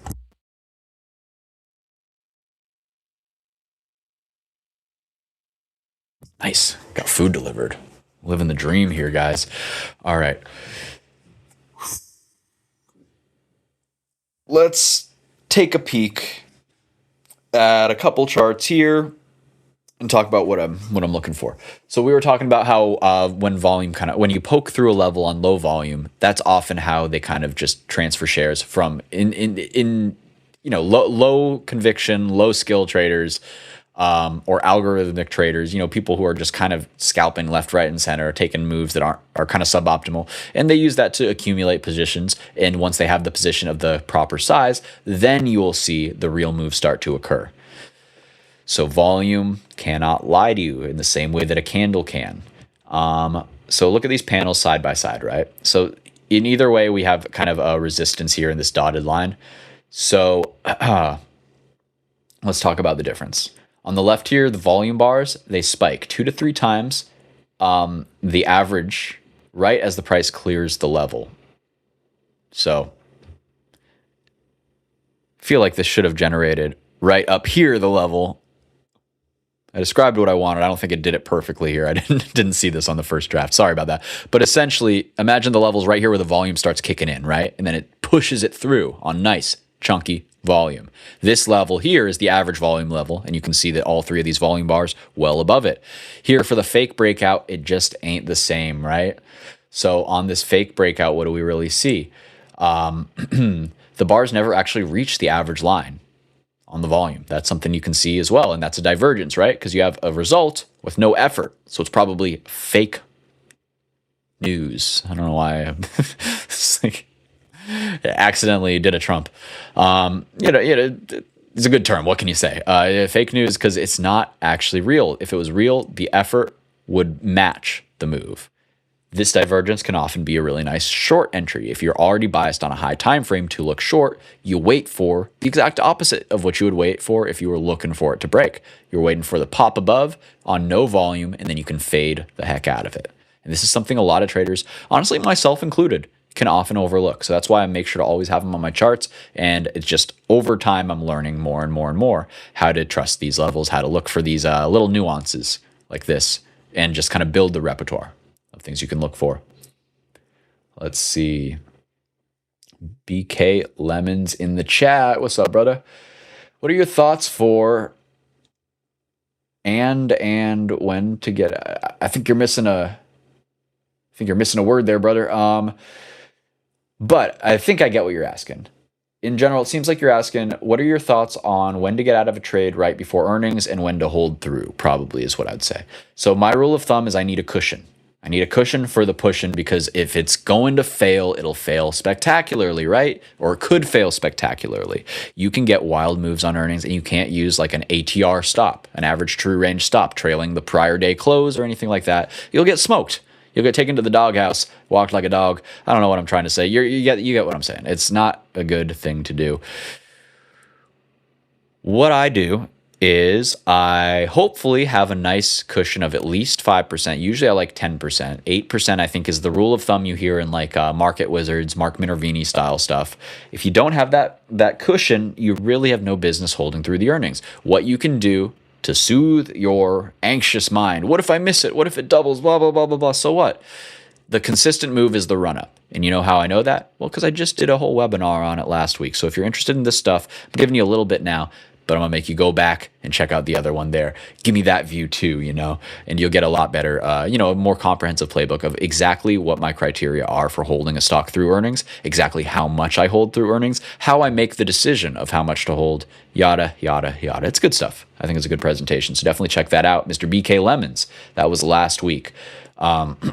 sorry to pump fake you a little bit. I know that slideshow or the slide we had up in between while I was gone showed like another earnings presentation. That was from last week. We're doing indicators now. Let's see what else we got. Wow, I caught up on comments. Amazing. That never happens. That just means keep them coming, guys. Just means keep them coming. So, what's next? So, a normal chart, they plot price against time, right? So, I want to introduce a new axis for volume on your charts, and that's the volume profile tool. So a volume profile is going to flip that paradigm, right? It plots the volume against the price sideways, and it shows you the exact prices where the stock actually spent time trading at, time and size in particular. So what we've got here is a little bit of a profile here, and in the same way that your charts would have volume vertically down here at the bottom, like we just looked at here's your vertical volume bars. Well, it's the same thing on the price axis for a volume profile, and it's telling you the same thing. So let's talk about it. There's a few areas that you need to know about, and I use this incredibly often to trade with. So the first off is the point where the most shares have traded, and that's going to be the point of control. So the point of control is going to be the biggest mountain here, and that tells you that the most shares traded at this price. So in the context of this chart, what we see is price ran up into the point of control and a lot of shares traded here. Then price came down. Where did it come down to? Well, the low volume node. You see that? So we bonk our head here. A lot of shares are traded though. Then price comes down to fill in this little pocket. It's just, water likes to run downhill. Price likes to go to the areas of least resistance. In this low volume pocket, it's a great example of that. So now, here's the thing, guys. We're now at this low volume node. We have a prior high on the day, and that's where most of the volume is. What do you guys think happens here? Give me something in the chat. Somebody tell me what you think is going to happen. Do you think price is going to go down because we already rejected this point of control? Or do you think price is going to come back up and gravitate to it? What do you think, guys? 1, for price is rejecting and going down. 2, for price will gravitate back on up to the point of control. What do you think is going to happen on this chart more often than not? You can think that over while I eat an onion ring. Shout outs Jack in the Box. Sponsor me, please. Give me free tacos.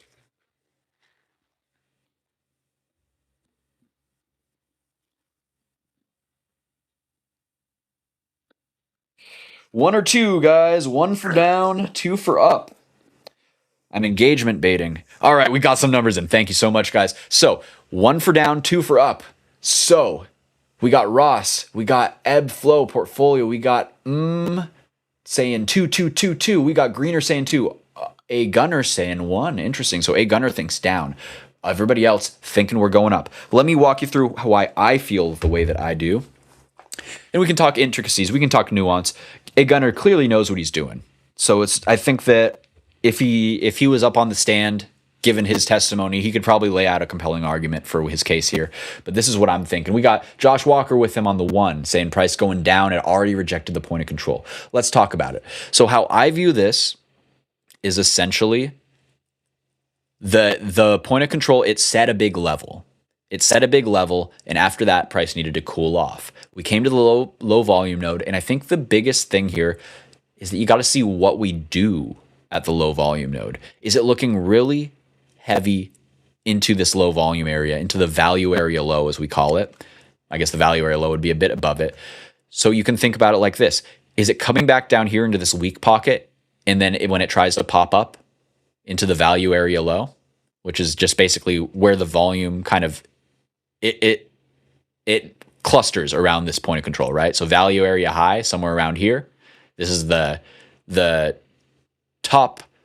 Basically, you ignore the top 30%, and then the value area is this level, the 70% to the bottom 30% down here. This is where the majority of the volume trades, the 70% of the daily volume. So when we're under that, can we reclaim that value area low?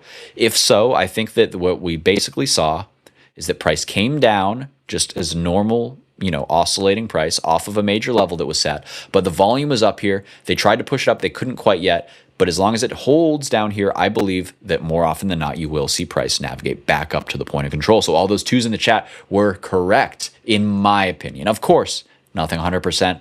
There's nuance to this stuff. But that's in general the way I like to look for these kind of trades. If I'm bullish and think on a higher time frame, we're going higher, I love to see this P shape volume profile. So P is bullish because most of the volume traded at the highs, and price likes to go home. It's like, what's the Adam Sandler movie with the golf? I always get it wrong. Is it Billy Madison or Happy Gilmore? I literally always get it wrong. Whichever one it was, he's screaming at the ball, don't you want to go home? Go to your hole. This is its hole, so to speak. This is where it's most comfortable. So it wants to be back here unless there's a strong reason not to. If, for example, we come back up here again and then high volume comes in rejecting us, well, then maybe we reevaluate. Maybe we start zooming out and looking and seeing if there's a bigger volume draw somewhere below. But in general, P volume shape's very bullish. It drives price up. If you have a B volume profile, that would look like the bigger node down here. Well, then you're going to be looking for price to kind of keep on moving down, progressing lower. The last one we'll put on your radar, the D. Got to give you the D. You got to look for the D. But what a D is going to look like is a balanced volume profile, just like a big old capital D. Big old capital D is widest at the 50%, the middle point of it, right? And then it kind of bell curves out. So if we ignore the bottom part here and just take this, this would be a D. And when you have D, you are at a balance. So what you can do for a D volume shape profile is if price is trading above it, you can fade that on back down. Then price trades below, you fade it back on up. Whenever I do this, I take the outside and I fade that back to the middle. I take half the trade off at the equilibrium, and then usually a little more than half. Depends on depends on my overall bias. But in general, I would expect this is like the meat of the trade, and then sometimes you get the runner down to the bottom part. And then, hey, as long as it's still a D volume profile and the magnet's still up above in the middle, you can fade that right back on home there. And that's how you can trade inside consolidation days without losing your damn mind. Because it can be hard otherwise to stay in the pocket and wait for you to get the kind of the consolidation needed to get this upward trajectory and the trend going. Awesome, awesome, awesome. Happy Gilmore. Thank you guys. Awesome. Appreciate you. Are you too good for your home? Yeah, that's the quote. There you go. Gilmore, I appreciate you guys. You wouldn't let me down. All right. You're always looking for stuff on clearance here. That's your problem. You're a dirty dip buyer. You're a bottom feeder, Gunner. You're like I always call my friends who do fundamental analysis and value traders, or value investors, I should say. I always call them fundamentalists. They always remind me of like the religious fundamentalists a little, because they're just like, you look at lines on the screen. That makes no sense. You gotta have faith in the narrative, and it doesn't matter what price does. You just gotta believe. And to me, that's a little bit radical. So I call them my fundamentalists. But we love the fundamental traders here. Let's not say we don't. We don't need more radicals, but we do need more people buying dips and basically giving a counter story to my whole momentum trading type of thing. You can't always buy high and sell higher. Sometimes you got to buy low and get those real good values and just wait for the play to kind of work itself out.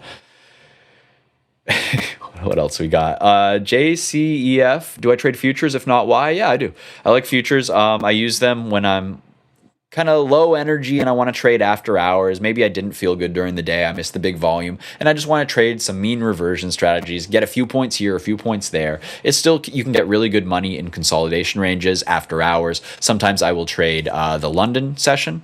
Sometimes I'll trade New York session, but usually I'm trading equities for that because, hey, I work for an equities firm. It's also my bread and butter where I came from, trading shares, trading equities, trading options. So between those, that keeps me pretty busy. I do love futures, though. I think futures are a great way to trade, and I always send them on over, if they're looking to trade futures, to our friends over at Fivers, because that's the only futures firm that I personally trust. I know there's other fine ones out there, but that's the one that gets the Steve seal of approval there. And yes, they are our sister company as well, so got to shout them out. Really nice products there and really great people on the on the back end side. So if you ever have a problem, you can rest assured they'll take care of you. And that's what really counts when you're trusting a brokerage of any type, right? So I think trust is number one.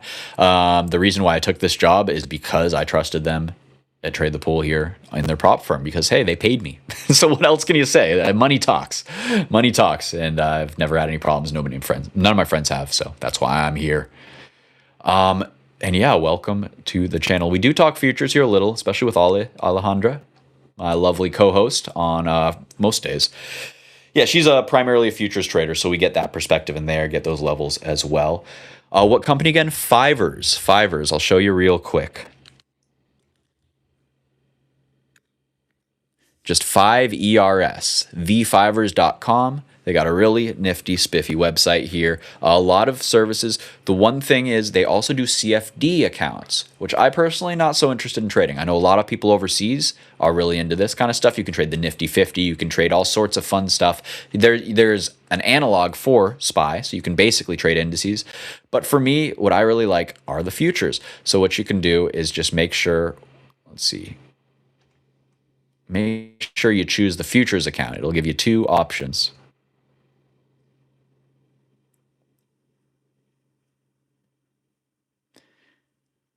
Oh, I have to put all my information in. All right, I can't do this on stream. But basically, when you sign up for an account, it'll give you two options. You can either choose a CFD account or a futures account. If you're a futures trader, go with the futures. Nice and simple.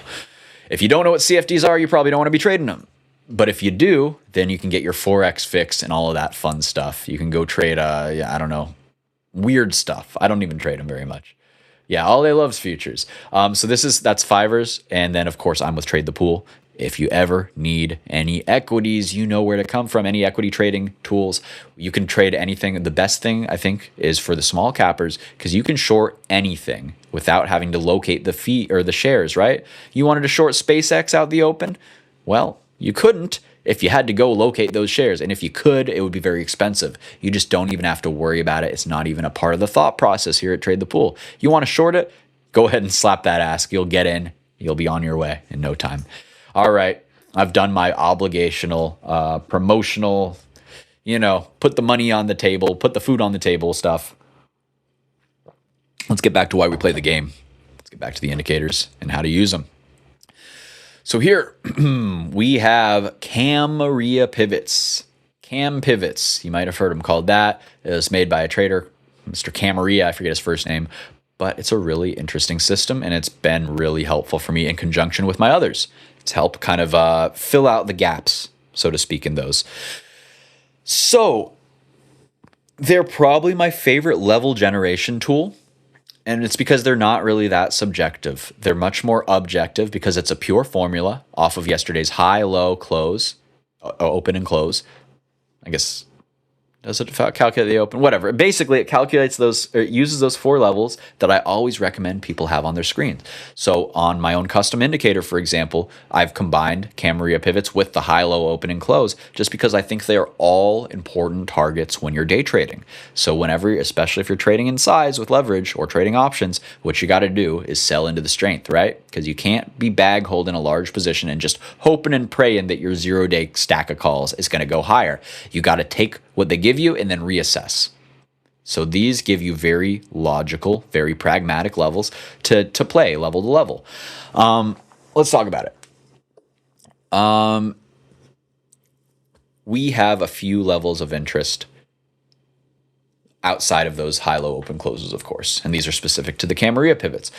So this is much better, in my opinion, than drawing lines by eye. No two traders are going to agree 100% on where support actually is. Sure, there's ways you can objectify it. You're not trying to objectify. You know what I'm saying. Make it objective.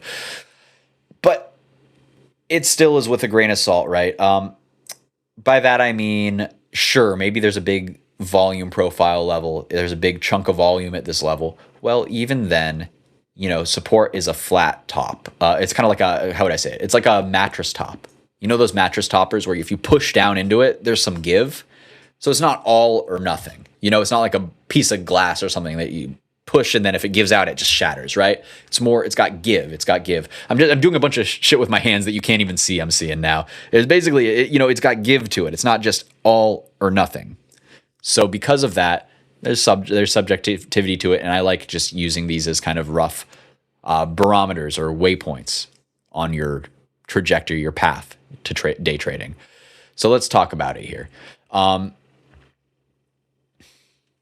In fact, I'm going to just switch to my charts and show you the literal indicator. I think it's a little bit better than that. And somebody give me a ticker and we'll just do it completely off the cuff. First ticker in the chat, we'll do it on that. Just to show you I'm not cherry picking this stuff. That gives me a chance to eat an onion ring here. Never got a chance.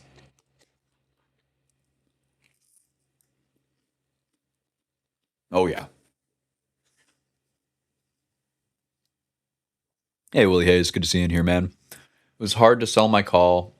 Had time on its side, but I couldn't turn down 2K in hand money Monday morning to go again. Absolutely. Let's all get rich, baby. That's beautiful. AMD, first ticker in the chat. You got it, Willie. AMD.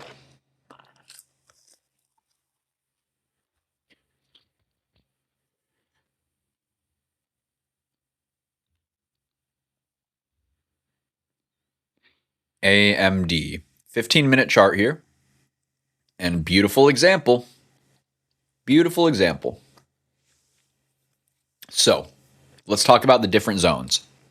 You have different levels, and they all have different purposes. First off, of note, I don't have the level 1 or level 2 on my screen. It's noise to me. Those levels would be roughly here and here. I don't really care about this. This is choppy BS. I have no edge trading a middle of a range like this usually. What I like a lot more are the 3, the 4, the 5. Actually, I apologize. This is 3. This is 4.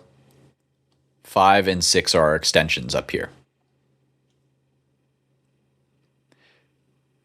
Sorry, again, I think this is 3, 4, 5, 6. It doesn't matter. The numbers don't really matter. The point is,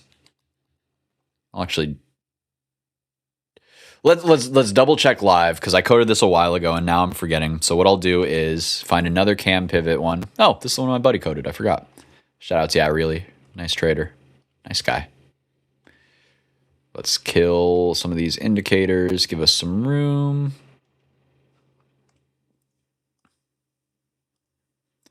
So what I'm doing here is comparing to make sure that I give you the right actual levels. So see, they're exactly the same. You can't really see it, but they get thicker when I do that because 2 indicators are overlying. So now I go to settings. Great. So R4 and S4, those are my yellows. Those are my pivots.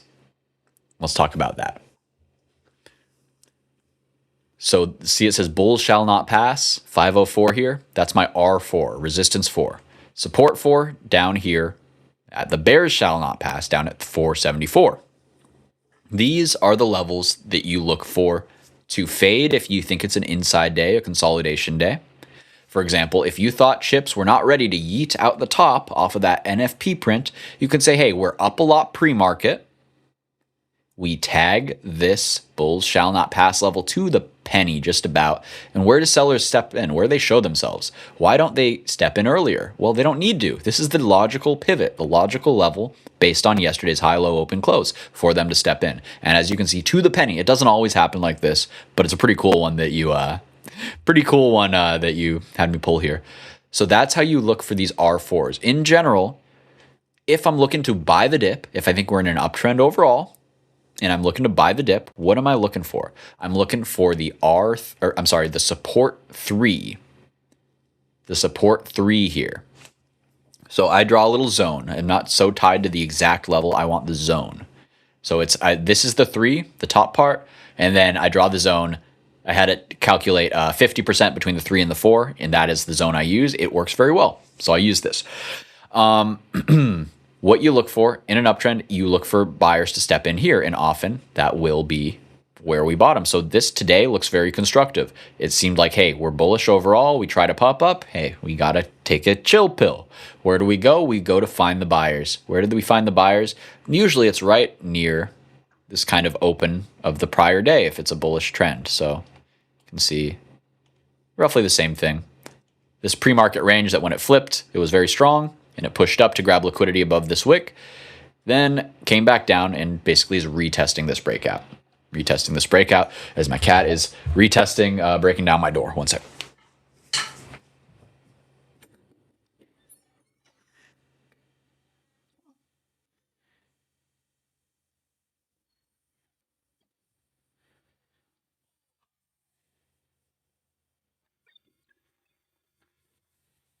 There she is. Say hi, everybody. This is Cleo. She's a sweetheart, but she's not very happy right now because I'm not paying attention to her. So we talked about the R4s, the level 4s. So resistance to the top, support to the bottom. And we talked about how to play mean reversion if we're looking to buy dips. Well, when is the dip invalid? The dip is invalid if it loses this pivot, this support 4, the level 4. If it does, then you can look for a surging, a continuation, a strong move to a trend day, essentially. And the trend day would look like likely reaching its culmination somewhere near or into these big targets down here. If we pull back, very often you will see that these align with other levels of interest, so you can refine them a little bit. For example, I see this bottom wick right here. Where does it lead us to? If we draw a zone from these bottom wicks right here, well, exactly in between here, and that makes a lot of sense. You can also say, hey, this is a rough area back here a couple days ago where we washed out and then ripped. Well, that's also a logical place to bring it back down onto. Retest this breakout, see if we're actually holding the overall low here. So interesting look there, and that's kind of how I use these to define what a trend day is and how to trade that. And, vice versa. If it's inside day, then you're playing zone to zone. Zone defense, right? We're defending here in the zone. You can look to take it up into VWAP, the middle part, and then if you get continuation through VWAP, up to this bear supply zone. See what I'm saying? Nice and easy action here. Let me catch up on some comments here.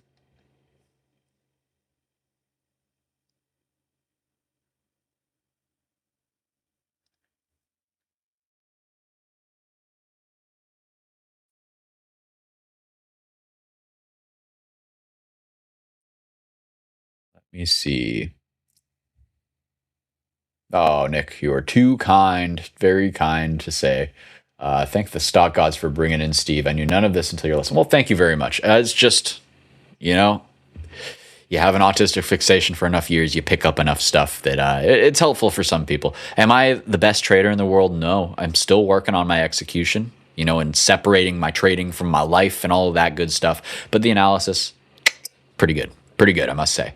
So I have a lot to share, and I think my biggest edge compared to other streamers, the reason why you should watch me, is because I'm not going to bullshit you. I'm going to shoot you straight. I'm going to tell you when I take a loss. I'm going to tell you that I take losses regularly. I'll also be honest, though. I am a profitable trader. That ain't going away anytime soon. So there's a path to being good enough without being a rock star, without being like, I love Josh, but I'm not going to have a 90% win rate. It's not my style. It's just not my style. What I can do is have a 65% win rate and bank money consistently with the same system every single week. Not every day. Every week, though. Almost. Very rarely that I have a red week now. So just giving it to you straight, guys. This is what you get with Mr. Steve here. Thank you for spending some time with me here after hours, by the way. I know you got other stuff to do. It's a Friday. So I appreciate you very much. Byron asking, so AMD, so we'll break 530 next week? Well, I hope so. If we're bullish, I think that this is a bullish catch, and I think that we want to go up, but we gotta, do multi-time frame analysis. The hourly oscillator trying to pinch right at the equilibrium. You see right in the middle of the high and the low here. I like this curling action. We can look at what it did the last time it kind of curled here into the after hours, and generally it wants to flip over in the cash session and try to push up. We can look for some other examples. Here's one in reverse where it was coming up into the equilibrium and started to flip, and then you got a big washout. So this one's coming down into equilibrium and starting to flip, so maybe we get a big surge. Just one thing to consider there. We will be talking more about this thing on top in just a second. I got to remember, guys, I got more to get to. Jeez. And we're already at time technically, but I will hang out a little bit longer here. Got to get through the work at least.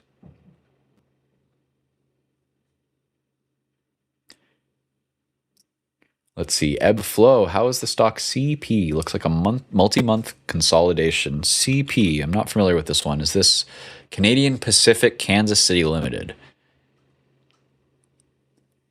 What? Okay, hold on. So Canadian, Canada, Pacific. I guess the Pacific Ocean borders part of Canada. Kansas City. What is this? I have no idea what this is, but it's a pretty chart. We see heavy consolidation like you're talking about. This looks very bullish to me. Let's do some doodles. Got your resistance. Downtrend line there. Oh, I forgot to add my tools back.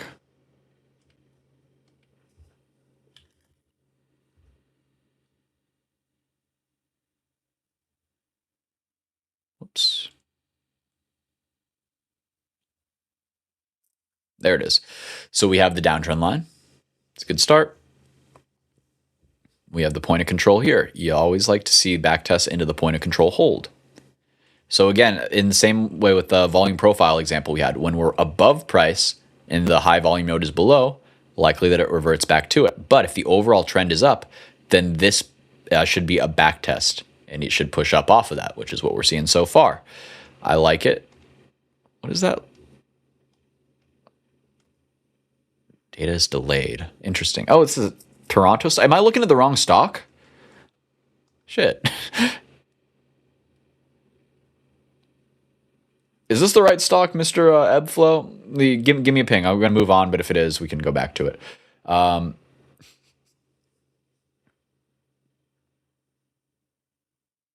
What are y'all yapping about? You're just having a good time in chat, huh? That's good. Talk saying, I think I heard every curse in Brazilian, but there's always another. There's always more. Hell yeah. Oh, and thank you very much, Byron. Josh, you're heading out. Have a great weekend. Prepare next week. GLTA. What's GLTA? Is that a ticker? Good luck to all. It's probably just Mr. Josh being a nice guy. Is it a railroad? It does sound like a railroad, isn't it? The CP one. Papa Smurf asking how I feel about SpaceX. Great question. No ocean in Kansas. Thank you, Willie. I agree. Some things are objective, right? Ebflow has no idea, but he's long. Okay, so I guess it is the right ticker. Based technician here. He doesn't care what the heck it is. It can be Canadian, Pacific, or Kansas City, and it doesn't matter. It looks like it's going up. Let's zoom out just a little bit to get you more confirmation. Beautiful. Beautiful. Long-term range. Smashed. Breakout is sticking. Backtest held, climbing up the moving averages, creepy crawling up the wallin. Looks very strong. One thing is flashing a sell signal on the weekly. That doesn't have to play out anytime soon, though. Daily, looking like it wants to cross over. Bullish again on the oscillator, and we like that. What is this oscillator, you ask? Steve, you're not explaining what you're talking about. Well, I'm burying the lead. We're going to be talking about that very, very shortly, probably immediately next. I think we got through the cam pivots all right. So we talked about those extension levels. That's where you shoot for a trend. We'll do it on this chart as well. Look, it just works, guys. If it was going to squeeze, look at that amazingly strong move. Bonked its head right here. It's not always to the penny like it was for AMD, but you see that it's there. And you can see into the close, it's the level that was respected there too, just capping the gains. That being said, this looks like a move that's just being held back for now. If it had broken through here, I think very, very logical to assume that it would go target the liquidity above. It has this top wick, has this thing here, and what does that do? Just like on the AMD chart, it aligns with our bullish targets to the upside. So what does this allow you to do? It allows you to know exactly where you're going to get out, and you're not sitting here waffling around. When price surges up here, you're selling. You're not going, oh, well, what if it goes more? What if it goes more? And then it goes like that. And your option's down. $0. Dead. You're mad. You cry, nobody cares because you didn't take the profit at the logical level. So that's why I always recommend having these levels so you know what to do before you get there. So then when you get there, it's as simple as pushing a button. It's just about executing.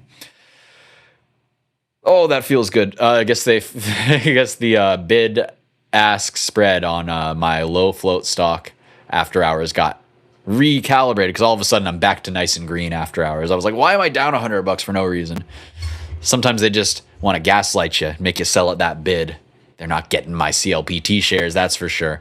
Just while we're talking charts, CLPT, guys, I think this drop was BS, and I think the market is showing that it's BS with the absolute ripper that I had today. A reclaim of the 9-day moving average, a reclaim of my weekly trigger at 1413, gauging the strength on a time frame. So above, strong on a weekly, below, still needs to reclaim, still needs to do some work to rebase.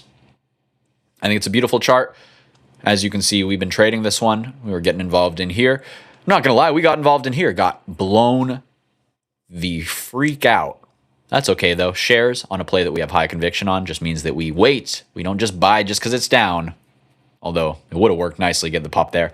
You wait. You wait, you chill, you wait for it to do the thing. As we said, hey, okay, come down, push up, come back down, hold the moving averages, get involved somewhere in here. Or you wait for this to push up, come down again, and then you have this kind of secondary W. As long as it holds these moving averages, reclaim, you can get in there. Any of those days. And then one day you just get gifted, and boom, big move, then you monetize. Now, looking to get back in, and I think it's time. So happy that this is acting right so far. One more play for y'all in the same space. QURE, this one's higher volatility, but hey, I think that it's beautiful, gapping up into the big gap. And look at this wild stuff. This is not for the faint of heart, boys and girls. Small position size held tightly. You use volatility to build a small position into maybe a slightly less small position if they give you the chance, but this never becomes something that's the majority of your port. That being said, it was incredibly high conviction for my community, and some of the best traders did have this as the majority of their port.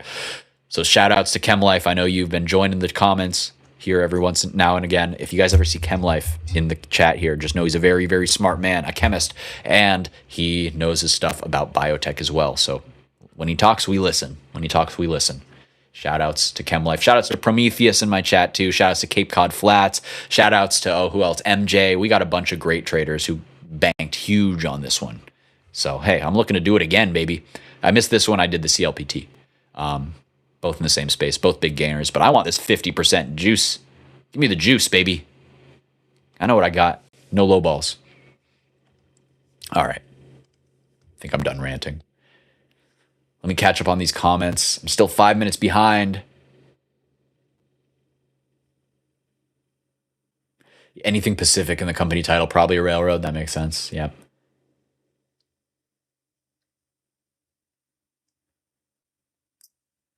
You're in options. This thing has options. Gross. Spread's probably 40%.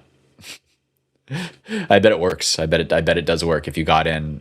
If you're trading options on something like that, you know what you're doing enough to not just hit the ask. I don't have to tell you. But man, that chain must be sparse. If I've never heard of it, it's probably got a sparse chain. Willie Hayes says SpaceX will go to 240 by December. Bumpy road to get there. I have a few thousand to throw at the next SpaceX pullback next week. All right, Willie, I like you calling your shot. I don't know if I agree with you, but I don't have a really strong read on the trade. I'm looking to short off the 150. Like you said, no straight lines. So I'll grant you the 150, 160 if you grant me the higher low pullback back down to 100. 110? 110. Let's do 110. Deal? I think then we all win. All right. El Papa Smurf. It's a fun name. You feel me? Just been trying to sell weekly options against my core position. Absolutely. That's the way to go, man. You know, it's a marathon, not a race. We're all going to make it. Just got to basically keep on trading what you see. Trust in your conviction. Don't let your long-term thesis get thrown out by, an hour of price action, a 5-minute candle. Also, don't let a 5-minute candle that's bearish turn into an hourly candle that's bearish, turn into a daily candle that's bearish, turn into a weekly candle that's bearish without you doing anything. You got to be aware of what's going on and trade with what you see. So, hey, if you're in a core position, you believe in it, but you can't lie. Your eyes are seeing a pullback. Well, sell some calls. Well, trim some. Do something. Just do something. That's what I always tell traders. Don't be passive. If you're going to be passive in the stock market, be an investor. Just be boring. Don't worry. Don't stress. Sleep soundly at night, knowing that you ain't going to sell until it's time, and that's going to be quite a while from now, probably. If you're trading, trade what you see, and don't let things happen to you. Don't be a victim in this market. So I always go back to the Steve Cohen quote. Somebody asked him some esoteric, some advanced, high-level question. He said, "No, it's really simple. I trade like this. If the trade's working for me, I add. If it's not working, I take some off. Eventually, If the trade that I really believe is working keeps not working, well, I'll take some off, I'll take some off, I'll take some off to the point where it's inconsequential. It can't hurt me anymore. If the trade I fully believe in is working, I add. If it keeps working, I add. If it stops working, I take those ads off higher than I put them on. If it keeps working, I keep building into it until we achieve my ultimate target, wherever that may be, the longer term goal, whether it's a price target, whether it's a fundamental milestone, whether it's X, Y, or Z. That's how you position trade. That's a little bit longer term there. But hey, you work with the market, right? It works with you if you work with it. Getting back on into here. Let's talk wave trends. Let's talk the wave trend, wacky wave trend indicator that I have on the top of all of my charts, if you see them. I'll be good. Let's catch up on comments. I appreciate you guys too much to leave you hanging. J773 Shy. I'm going to call you J Shy. Let me know if you hate that. Probably don't let me know if you hate it, because then I'll probably still call you that. Let me know if you want me to call you something else. How about that? Sometimes I trade on my phone. If you had to use only 2 of these indicators, what would you choose? Right now, I'm using Cam Pivots and the 21 EMA. It hasn't been bad. Are you using TradingView, J Shy? Because if so, I want you to come on over to my Discord, send me a ping, and I'm going to set you up with my custom indicators for TradingView, because I combined them because I don't want to pay for the big one either. I want to combine as many indicators into as small as possible. So instead of having just the 21, you could have this, where you get the 9, the 21, the ribbon, the 50, the 200, the VWAP, the Bollinger Bands, all with selections so you can choose which ones you actually want to load onto your charts at any given time. So if you're interested, hey, special offer for anybody in here. I'll hook anybody up with that one completely free. If you want my other indicator suites, I have a lot, and I do charge 25. I usually charge $50 for unlimited access to all of them. I'll do them for 25 if anybody DMs me this weekend. How about that? But I'll also be the first to tell you, I'm not a genius. It doesn't take a genius to code this stuff. I just had some good ideas and I did the work. So if you want to go build all of these yourself and not pay me, that's totally fine too. No shame in that. It's all about the education. But hey, got to offer something for convenience, right? So there's the Discord. Come on in, reach out, connect with me, send me a DM, ping me, call me, beep me if you want to reach me, and we'll figure something out. Willie Hayes. I know I'm late, but this made me laugh. What did you call me? Cure? Oh, Cure. Oh, Cure. Gotcha. All right, we're good. He sees 95. Interesting. All right, I like that. What else we got? 1998 Edo Edo. 1998 Edo Edo saying, I just don't trade on phones. As someone who sometimes does, because, hey, at max you can all right, I kind of don't get exactly what you're saying, but in general, phones make things harder. You're trading against big fish anyway. Give yourself all of the tools that you need to succeed. That's what I always say. So I got my charts on screen always. I also have Bookmap on screen always when I'm trading indices, giving me that X-ray vision, seeing kind of behind the tape. I also have my gamma exposure tool always up. Guys, you're here. You've been here this long. I'm gonna advertise just a little bit. Got my gamma exposure tool here at Gammatide. Search Gammatide on WOP. So WHOP, Gammatide, and you will find a free open beta. You just got to give me your email so I can mark it to you later when it's fully ready to go, ready to launch as a paid service. But I want people in here trying it. What this gives you is a whole bunch of gamma information. Gamma is basically the hidden rails that the market operates on, especially intraday. What gamma is it is basically the it tells you the hedging requirements of market makers intraday, which means we get very, very reliable levels that are live in real time, populating in real time, telling us where the market should be reacting, where we should be looking for our to take our trades into and off of. So, for example, you can see the 7,800 node on SPX absolutely beefy. Where did we bonk our head just a little bit before that? Where did we consolidate around? The 7750, right around this oscillation zone. Ended up being kind of the pivot for today. If we broke, why we were gapping so hard up here is because in the prior days we had kind of reclaimed these prior levels and they had started to shrink and these ones started to grow up here at 7,800, 7,750, showing us that we wanted to be pulled up here before it actually happened. So very few indicators will be forward looking, truly predictive. Almost everything, including everything we've talked about today with this, is looking back, right? It's the SMAs, they look back. VWAP looks back. Everything looks back. So the very few things we get that look forward are very important to focus on. So that's what we got here. A little bit more information. We can zoom on in and you can see the actual premium for each of these nodes as well as color coded. You can change a whole bunch of cool stuff. You also have an intraday thing, which gives you a nice baseline for SPX, SPY, and QQQ. So you get the confluence there. You can also see, hey, this is where you can see the adding or removing of each contract per level on a time basis. And you can change that time basis as well. So for one DTE here, so we're looking at tomorrow's or Monday's expiries and then 5-minute changes. So you can see some pretty big moves in some of these, and yeah, and it basically just kind of gives you a little bit more information on where to be looking. The very last thing, you got swings too. So this isn't just for SPY. You can do this on all charts. Very cool. You also got all of your key stats up here. Spot price, see where the 0 gamma level is, because we talk about this constantly. Above 0 gamma, you're buying the dip. Below 0 gamma, you are expecting market makers to throw gasoline on the fire. If I sell, they sell. And positive gamma, the market's fading the move. In negative gamma, it's accelerating the move. So very important to know where that break point is. And yeah, just bunch of other interesting stuff. I'll shut up now, guys, but hey, if you're nerds like me, I thought maybe you'd be interested in that. That is Gamma Tide on WHOP WAP for free for now. Full disclosure, for now it is 15 minutes delayed, so just know that going into it. The full one will be, of course, real time. Thank you for coming to my TED Talk. Now back to the fun stuff. Let's get into the last indicator, then I'll get you out on your way here. Catching up on comments. Aditya Mittal, classic webinar. Aditya Mittal, are you an old friend that I know? That seems like an alt of somebody probably, because Aditya Mittal makes me think that you are from the old Reddit server, the VTARD server, where we traded steel very heavily.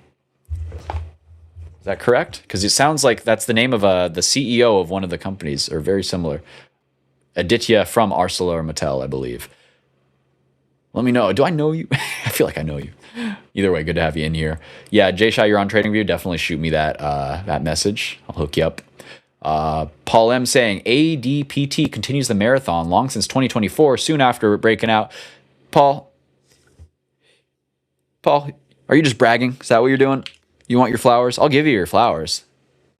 ADPT. Long since 2024. Mamma mia, we got to go to a monthly to look at this. Oh, mamma mia, wow. Absolutely surging, and here's the volume confirming this move too. So beautiful. Keep it ripping. And he got in 2024 means he was in it under $5. This is a 5 bag. That means, Paul, welcome to the chat. We're glad to have you here, and any other experienced traders who know what they're doing. So thank you for joining, Paul. We appreciate you. What else? Willie Hayes saying, pay the man. No shame in cashing on that talent. Well, thank you. Here's the thing. I am a guy who worked hard for my money doing minimum wage jobs. And then you know what? I took it to the market and I lost a bunch of it. I made it back. Don't worry. Don't cry for me. I learned a ton in the process, but it taught me the value of $1 in more ways than one, right? I'm not here to grift you. There's plenty of people grifting you. If I wanted to grift you, I'd be so... Not you, not talking to you, but the greater you. It's easy to grift people who want to be grifted. There's a lot of people who want to be grifted. I want to teach people who want to learn. That's what I'm about. And that really is what keeps me going. Money's whatever, but feeling like a community's building, that's what I'm all about. So having you guys in here, I'm ride or die for all my day ones. I appreciate each and every one of you. What was my point? I don't know. I appreciate you guys. It's Friday. Had a good week. I'm feeling generous. Oh, what else we got? I'm like Neo from the Matrix. No, I'm like I'm like like Jim Carrey from Dumb and Dumber, I think. There's one guy dumber than me, but it's just me and my other brain cell bopping around up here doing the best we can. 1998 Edo Edo saying, could I ask you the levels of gamma at the closes of the markets, especially the point of flip where it switches from negative to positive? Absolutely. Well, how about this? Come on, join my Discord. I always give these levels for free, especially if somebody asks. I try to every day. Just, I'm a busy guy. But yeah, ping me. I'm never going to gatekeep information from you. Like, yeah, if you want the full tool, yeah, I mean, pay me. I spent months working on it. But just have a question, I'll answer it. So, like, right now, let's look real quick.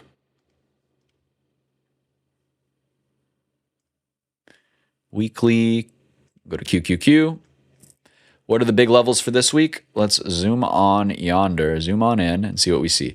So big congregation of strikes all across the board to the upside at 730. 730. So we have these vertical charts here. These they're like volume profiles that we just talked about, but these are GEX profiles, gamma exposure.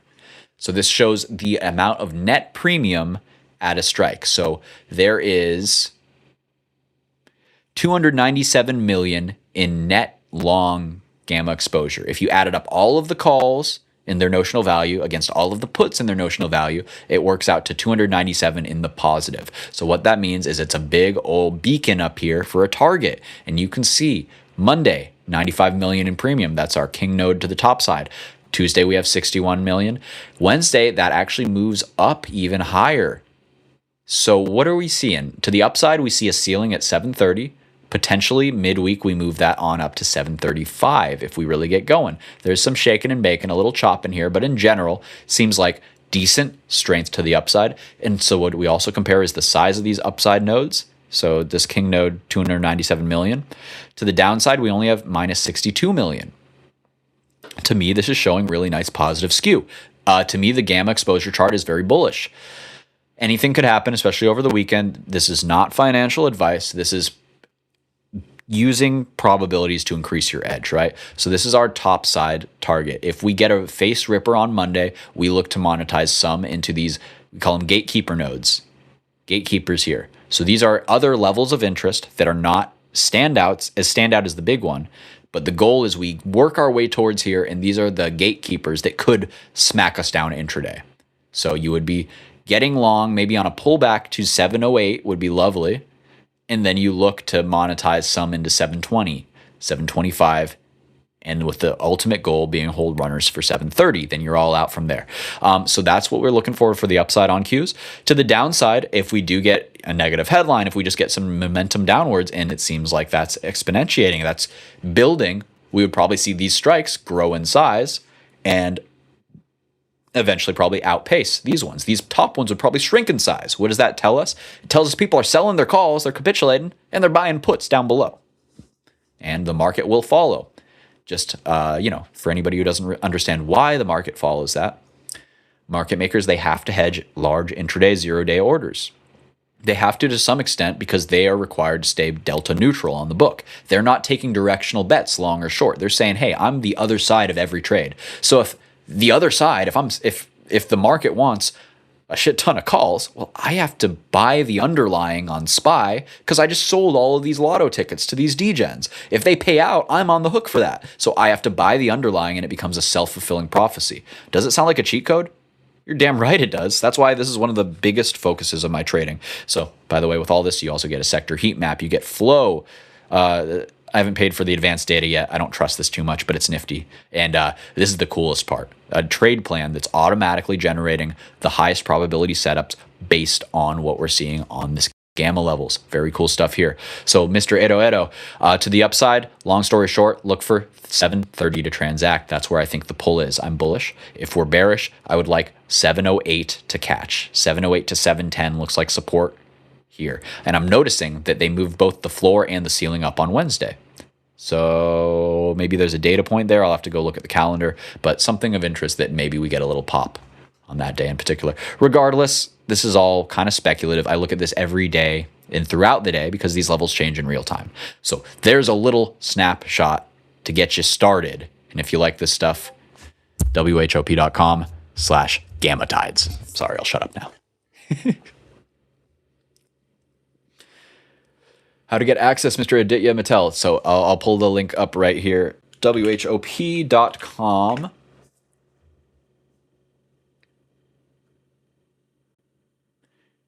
And this is my service, Gamma Tide. And I'll send the link for you.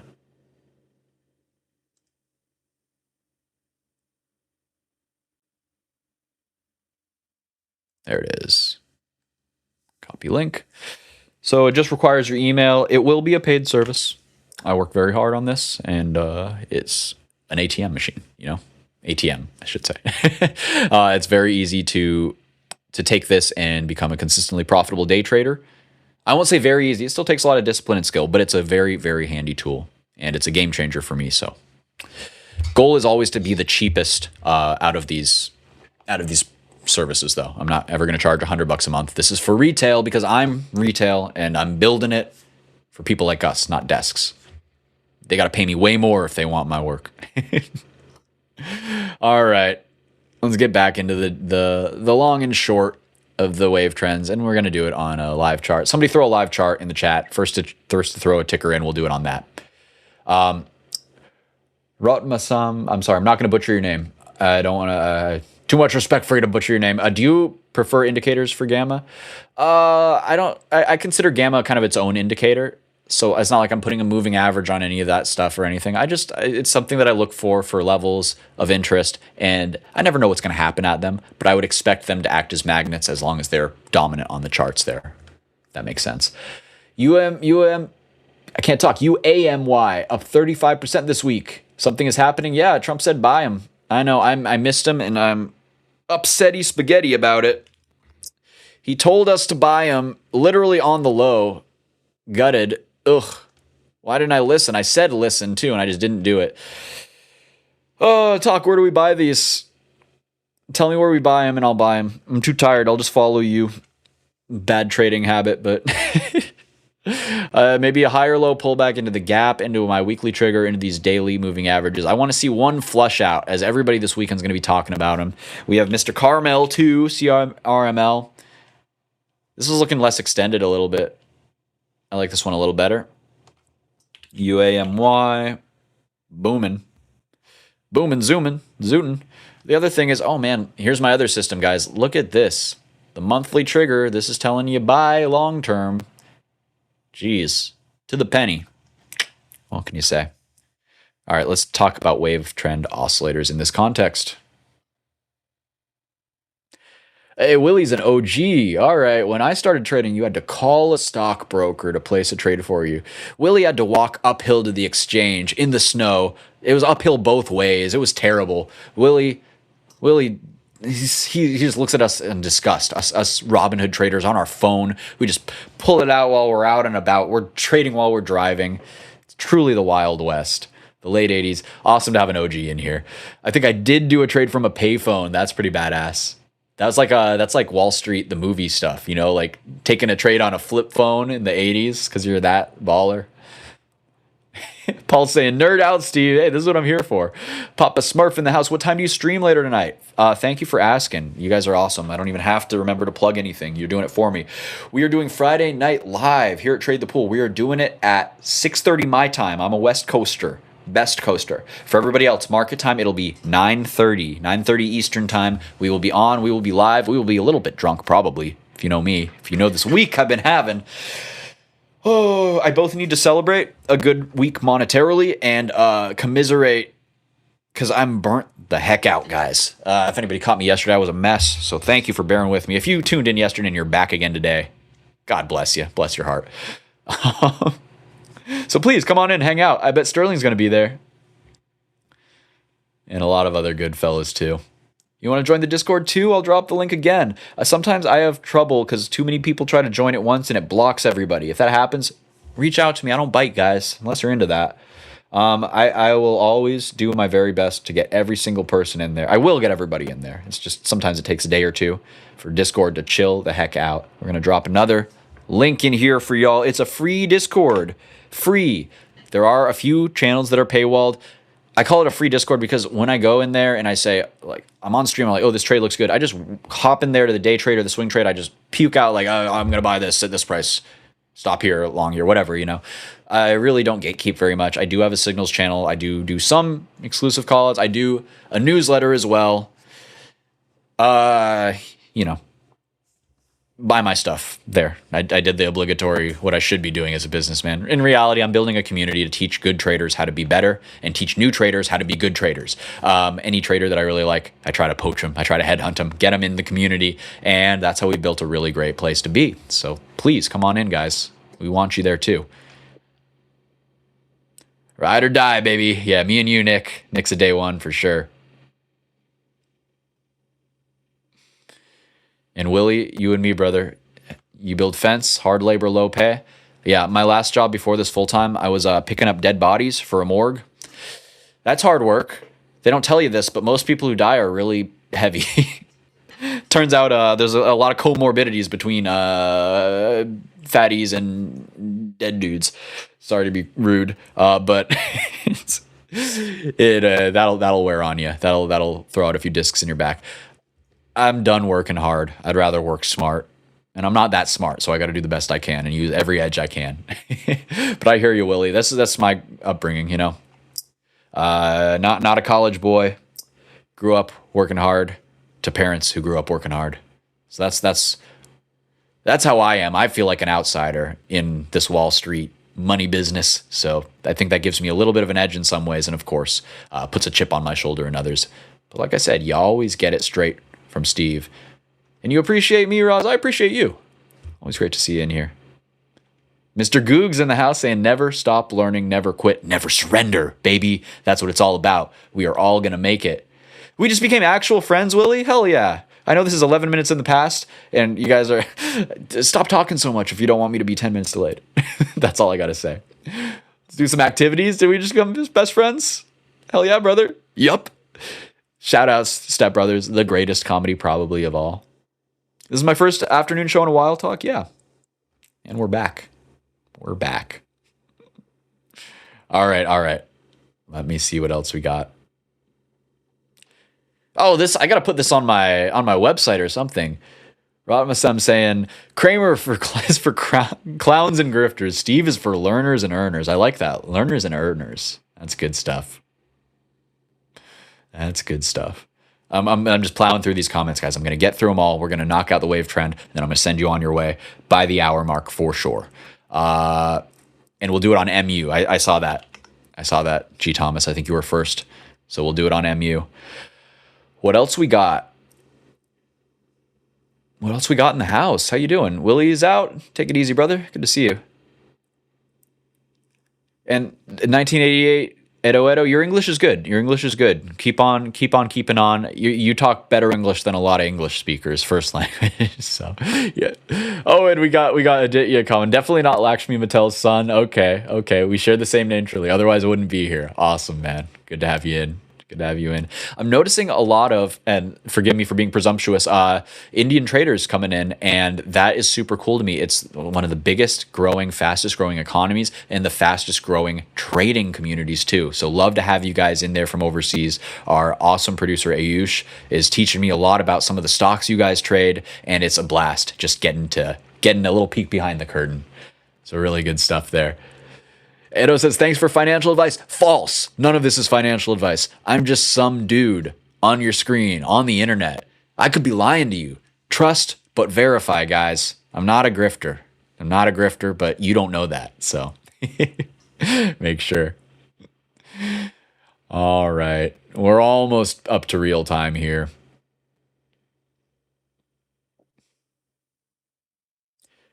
Oof.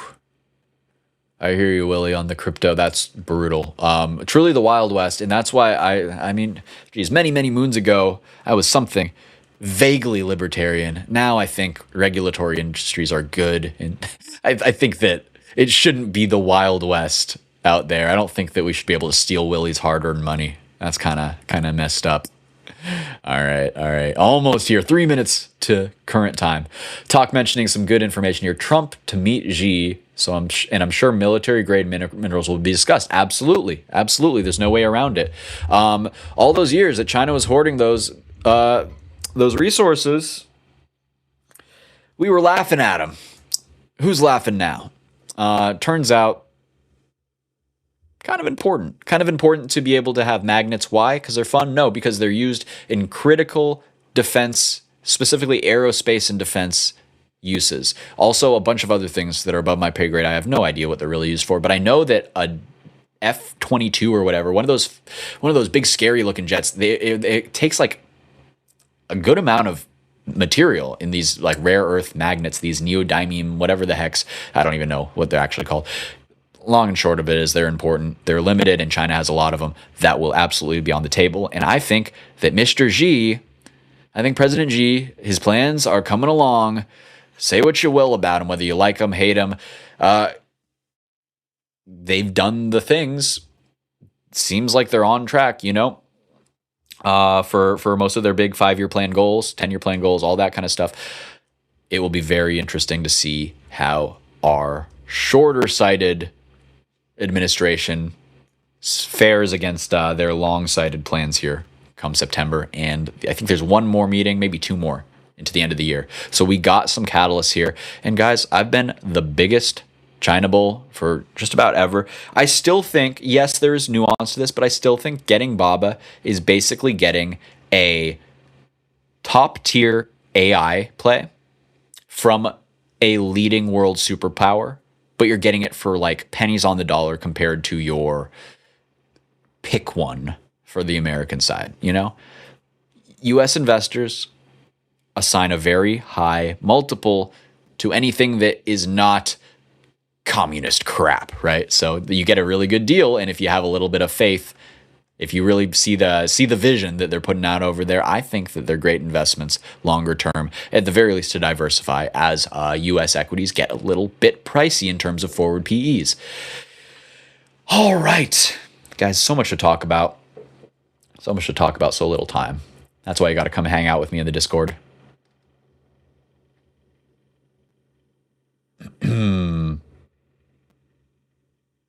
Sterling saying, good to see people like us. I didn't even finish high school. You know what?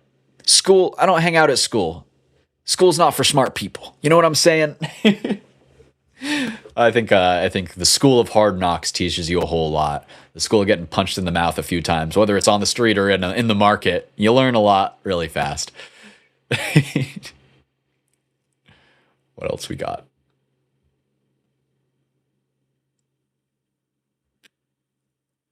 Yes, from Delhi, India. Awesome. Welcome. Good to have you in here. Trading both Indian and U.S. crypto markets. You can't get enough. And you found me on Trader TV. Awesome, man. That means so much. I appreciate y'all very much. I'm a dude playing another dude, disguised as another dude, something like that. All right, so what's the movie watch list, guys? Got to do Step Brothers. Got to do Tropic Thunder now. Those are literally two of the best comedies out there of all time. I'll go down swinging on that. I'll die on that hill. Give me one more, because I'm not going to watch Fifth Element. Josh is never going to win. We can't let him win. It's not happening. Give me another movie recommendation. I'm going to watch, what's it called? Timothy, what's his face? Timothy Ping Pong. Timothy Ping Pong Kevin O'Leary. Somebody knows what I'm talking about. What's it called, man? It's a movie about the ping pong stars. Stars Timothy Chalamet. It has Kevin O'Leary playing himself, the unlovable asshole. I got 20 minutes in and I fell asleep. The Marty Mc fucking what? I want to say Marty McFly. Marty Supreme. Jeez. Can you tell I'm tired, guys? All right, so that's what I'm watching. Somebody give me one more movie rec. And then Spaceballs. All right, there we go. Spaceballs, Man on Fire, Denzel Washington, and the classic Idiocracy, another one of the GOATs. You guys are awesome. All right, hell yeah. We got the playlist locked and loaded. I think you deserve the wave trend oscillator now. Thank you for bearing with me. We'll do it on Micron like we promised. So what is this wave trend oscillator that I keep talking about? It's this thing at the top of my screen, and it might look like a MACD. It might look like an RSI. What it is a momentum oscillator. So same family as these RSIs, these stochastic indicators. They measure how stretched price is from that moving average. So it's built with extra layers of smoothing here. That's the difference for wave trends. So basically, when you have an RSI, sometimes you'll get interesting reads like, oh, wow, we're 70% oversold. oh, wow, you'll see divergences clearly on RSI. So one thing I will say, this is not as useful for finding divergences. But what it does is it gives you a much more uniform range. So in general, you can expect price to top out near the same place, this top of the range, the same time, and it lets you kind of smooth out the trend in your mind and kind of visualize where we're headed next. So, plots two lines. We have a few components here. And I'm going to drag this, make it much bigger for us. There we go. Plots two lines. So for me, I'm all hip and cool. I use the ICT color schemes of the cool green and the charcoal black, I don't want to look at red. Red's bad for my psychology, right? I don't mind green. Green's cool. So I use green for the short-term moving average and black is my base. The default, I believe, is going to be like, I don't know, maybe green and red, something like that. What it means is this. So the two lines it plots, the fast line and the slow line, it's the same kind of relationship that you'll see on MACD, just built differently under the hood.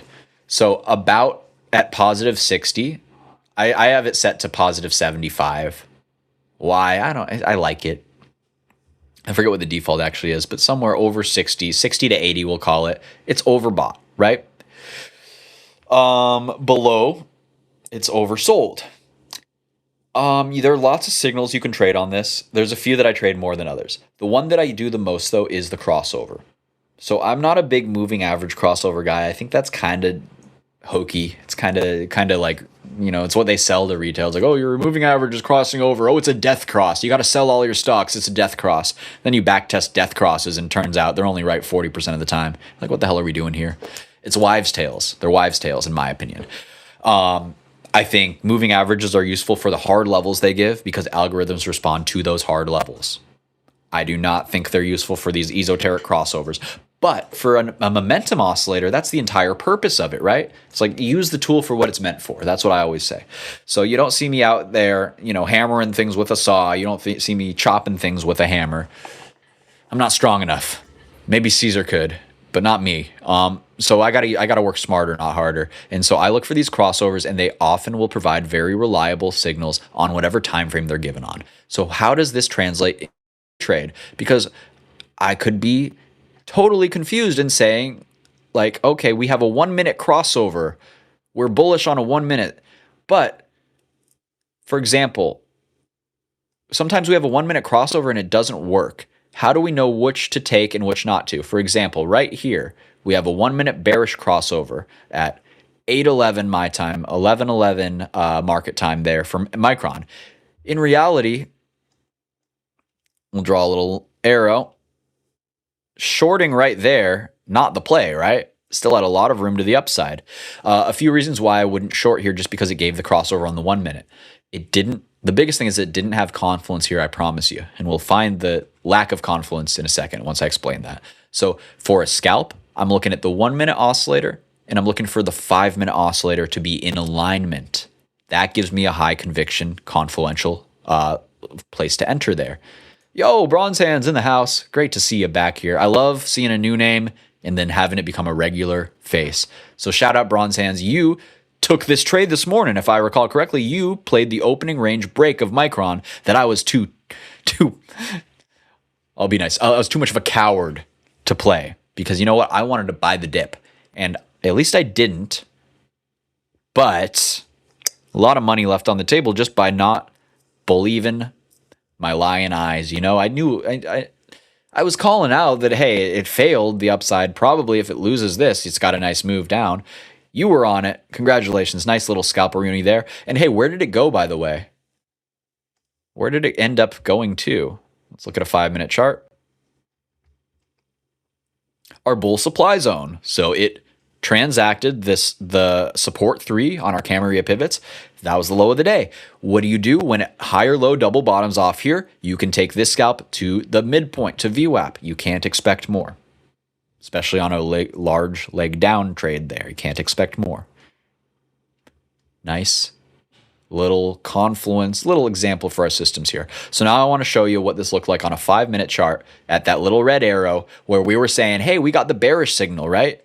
Yeah, maybe if you're only looking at a 1 minute chart, but this is why fractal patterns matter so much, guys. So right here, Why would I short this when the momentum on the 5-minute is actually expanding? And then we can zoom out just a little bit more. So I believe, if I recall correctly, there wasn't much of a signal on the higher time frame oscillators intraday. At this arrow, we were basically flat, right? The green and the black here, they're basically flat. Sure, we have a little bit of scoopy curling action, probably vaguely bullish, but in general, it's not showing what we really need to feel very confident in the move, and that is, like we saw on the 5-minute, that expansion. So see, the blue or the green is actually expanding up faster than this one, and you can kind of see that explosive trajectory just in the same on the way down. Expansion here, like as we were barcoding in the after the first drop in the very open on Micron. Barcode for 15 minutes. The whole time it was putting in bottom wicks. So if you didn't have this oscillator, you might be thinking, hey, we might be trying to bottom. I was even considering it, but I didn't take it in part because of this expansion still growing wider. So this is like, you can think about it like this. This is showing the flow, the oscillation flow.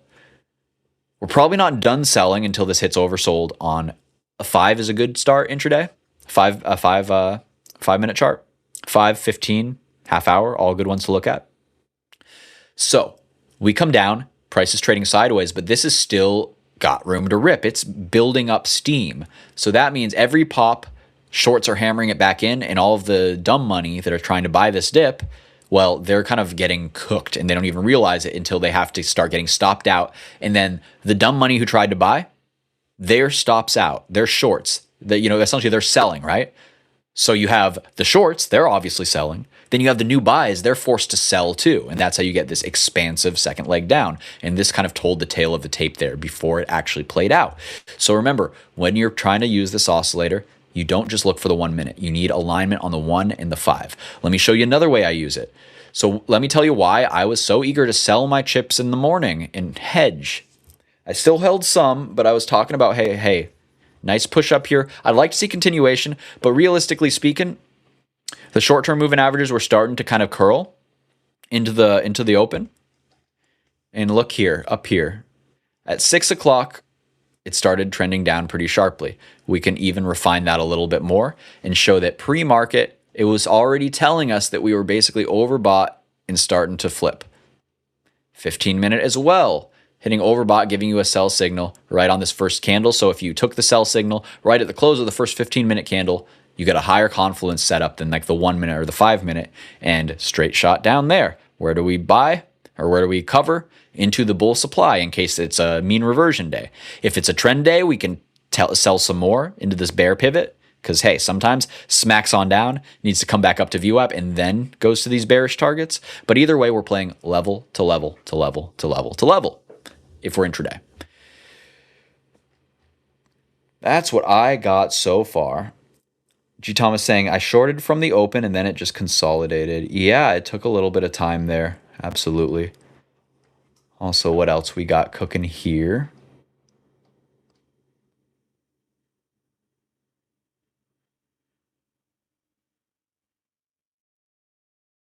Whoa. All right, so Mr. 808, we got a smarty pants in the house. Sounds like you are quite the intelligent guy here, and you wrote about rare earths. So awesome that we get to pick your brain here a little. Where I explained that would be critical about the development of the next world powers on that base because China had a monopoly of work.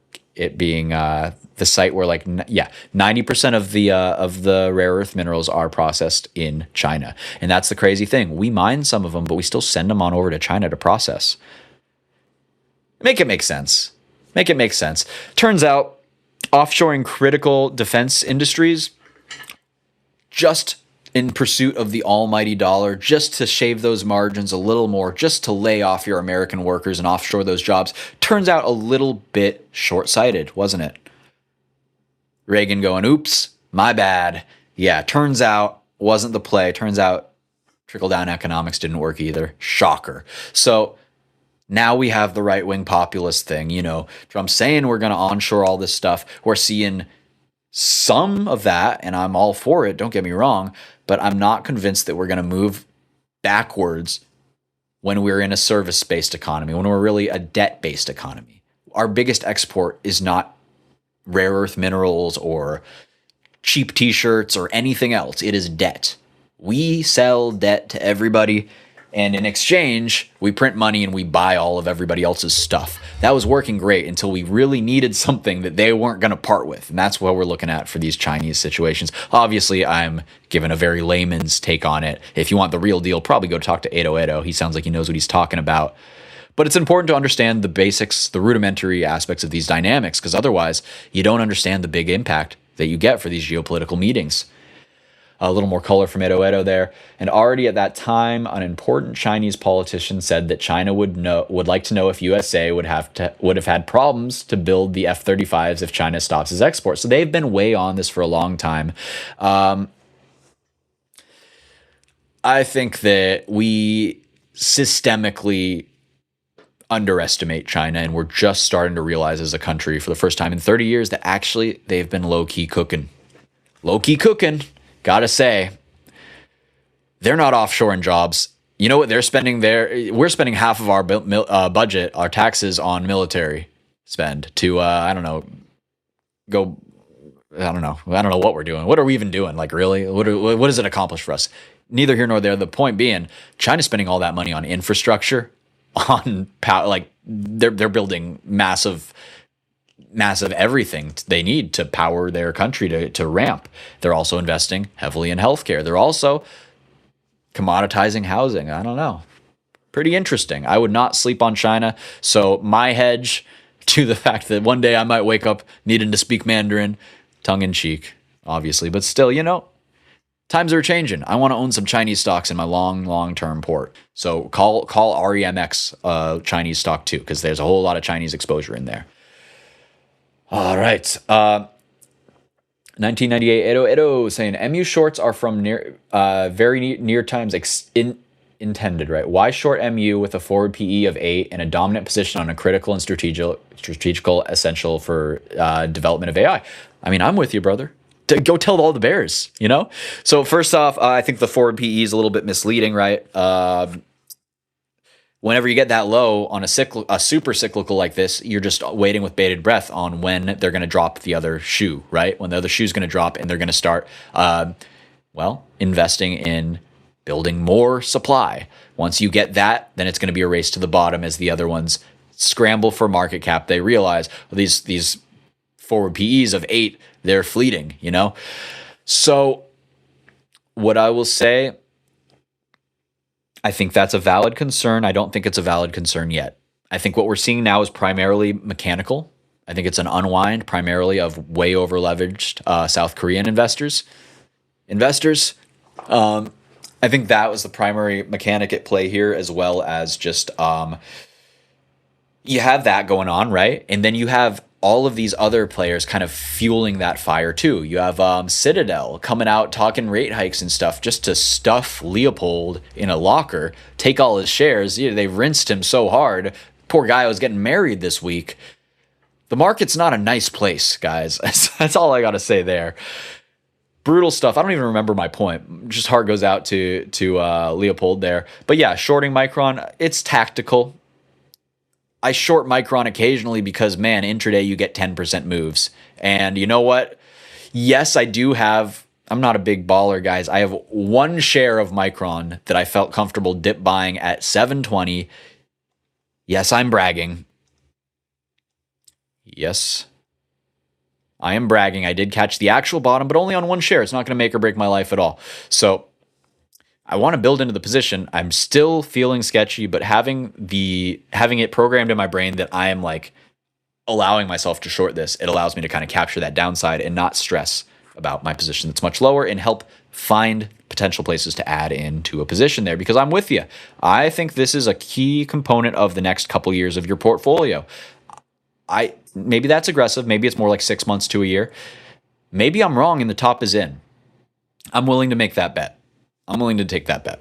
And I have a whole newsletter on my AI positioning, my baskets that I'm trying to build, how I'd like to divide my money in the space between the different sectors. Memory, that's number one. Number two, energy. So you'll hear me and talking a whole bunch about GE Vernova. That's a big one for me. GEV. I love VST, Vistra.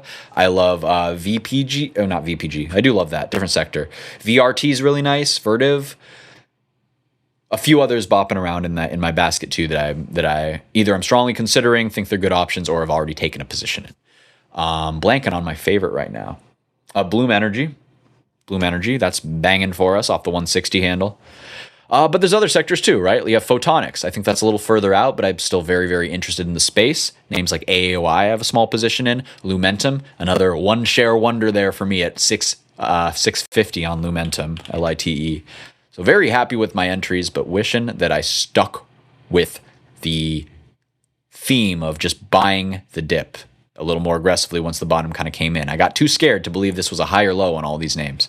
And I'm still a little unsure if it's going to stick. I would not be super surprised to see new lows on these names, and even then I still think they make new highs in the next year or so. So that's my little spiel on the memory.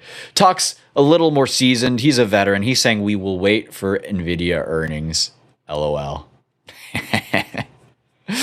There you go. What else?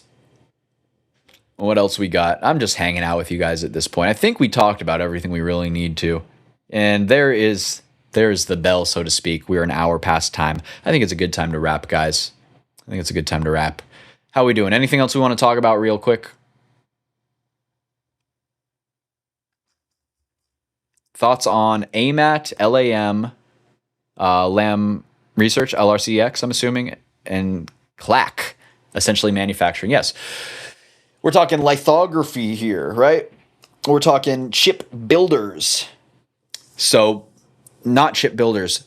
They build the things that build the chips. You want to build chips? You want to be any of these chip manufacturers? Well, you got to buy the machines to do it. They're massive machines. They require a specialized team to fly on over from Europe, if it's ASML or wherever the heck, and install this whole thing with very, it's incredibly specific, incredibly niche, and incredibly profitable. Do not fade lithography. That's one of my 5 pillars. You can see I'm slouching down lower. I'm tired, guys. I'm tired. But yeah, I absolutely love lithography. I am an ASML and AMAT. Those are my 2 choices. The other ones, they're not bad. I'm keeping it simple. Those are my favorites. I think that between the 2, you got a little bit of play, a little bit of diversity there. I like the exposure to Chinese markets that they give me too. That's a theme that you'll see a lot. ACMR is another one that gives me exposure to the Chinese trade as well as the AI trade. What can I say? I am a China bull, and I'm unapologetic about it too. You added to Corning? Nice. I still own Corning too. Off after you mentioned it, off 150. Banging entry. Great job there. GLW, this is my safe photonics play because all their eggs aren't in one basket. I always go to the Kobe quote. Everybody says, don't put all your eggs in one basket. They never tell you can just lay more eggs. Yeah, we're not all Kobe's. I'm not going to put all of my eggs in like a Poet or a Marvell. I like a little more exposure or broader based exposure. GLW, they have big contracts with big names. They do that glass for Apple, iPhone. That's Corning. That's them. That's them. Mine's cracked, but still a good investment. All right, guys. I think we've hit a wall. I think we've hit our time. I still see a lot of viewers in here, so thank you guys. I really appreciate each and every one of you. We'll do the little closing spiel, and then I'll send you on your way. First off, thank you so much. I see some of y'all popping in the Discord already. Shout outs, Hiren there. I see you also. Looks like you're doing the trial on my paid service, so I really appreciate you there. Hopefully we get you some nice value right on the first week, right out of the gates, and you see that it's historically a pretty good investment. If anybody's interested in what I do, wap.com/Gamatide. I'll give you the link right there. This is if you really like me, you want to throw a little money my way. I never expect it. I really am just here to teach. Everything else is just a cherry on top. Where I teach is my Discord. That's where I hang out, and I'll give you the link right here. Please come on in. The water's fine. So thanks so much, guys. I appreciate you. I appreciate you, Benetta. Thank you so much for hanging out on a Friday. 808 saying, please, please, please don't short MU. I needed to recover. Let's see. You bought in 2024 at 89.90. Beautiful. Right where my good friend Jay Arlington bought, because he, like you, knew where the tides were headed. You're at 800% and no more at 1,300. We got to pump those numbers up for Mr. Edo in the chat. Let's get it back up to, I want 1,500 by end of year. Am I crazy? Let's find out. Let's watch those NVIDIA earnings. Thank you, Bronze Hands. I appreciate you so much. Todd giving me a round of applause. I've been up since 4:30 actually, because I spent the night at my girlfriend's house. Because it's important to have a social life too, is what they tell me. So I had to get up early, drive on over, and prep for the 6 a.m. stream. But hey, we had the NFP pop to get me excited. That woke me up. I got to monetize some of my new longs right overnight, easy payout, and then hedge up for the drop. I didn't short. Should have shorted. Would have been good money. And I've been buying dips again today. Let's see. Awesome stuff, guys. Thank you so much, everybody, for joining. I think that's all I got for you, but I think that was a good amount. Yeah, we went an hour over. Thank you so much. If you like this stuff, you know where to find me now. I'm here constantly with Trade the Pool. They just can't get rid of me. And so 6:30 in the morning on, 9 o'clock your time, 9 o'clock market time every Friday. We do the money mindset. We do live trading just about every day. You can always find me here for Power Hour, and you can always find me if there's a big earnings after hours, giving you the spiel. So thanks so much once again, guys. You have all weekend to touch grass. Paul's saying it's Friday. We still got after hours. There's still markets to be traded. I respect the hustle, but I'm going to go outside. I'm going to lie on the patio. I need to photosynthesize. I need to be a flower. Maybe more accurately, a lizard. I need to absorb some sun and absorb some of this Jack in the Box, which I haven't cracked into yet. So that's it for Steve with Trade the Pool here. Thanks so much for joining. Have a great weekend. Be kind to yourself, and let's hit it fresh Monday morning. Take care, y'all. We'll see you next time.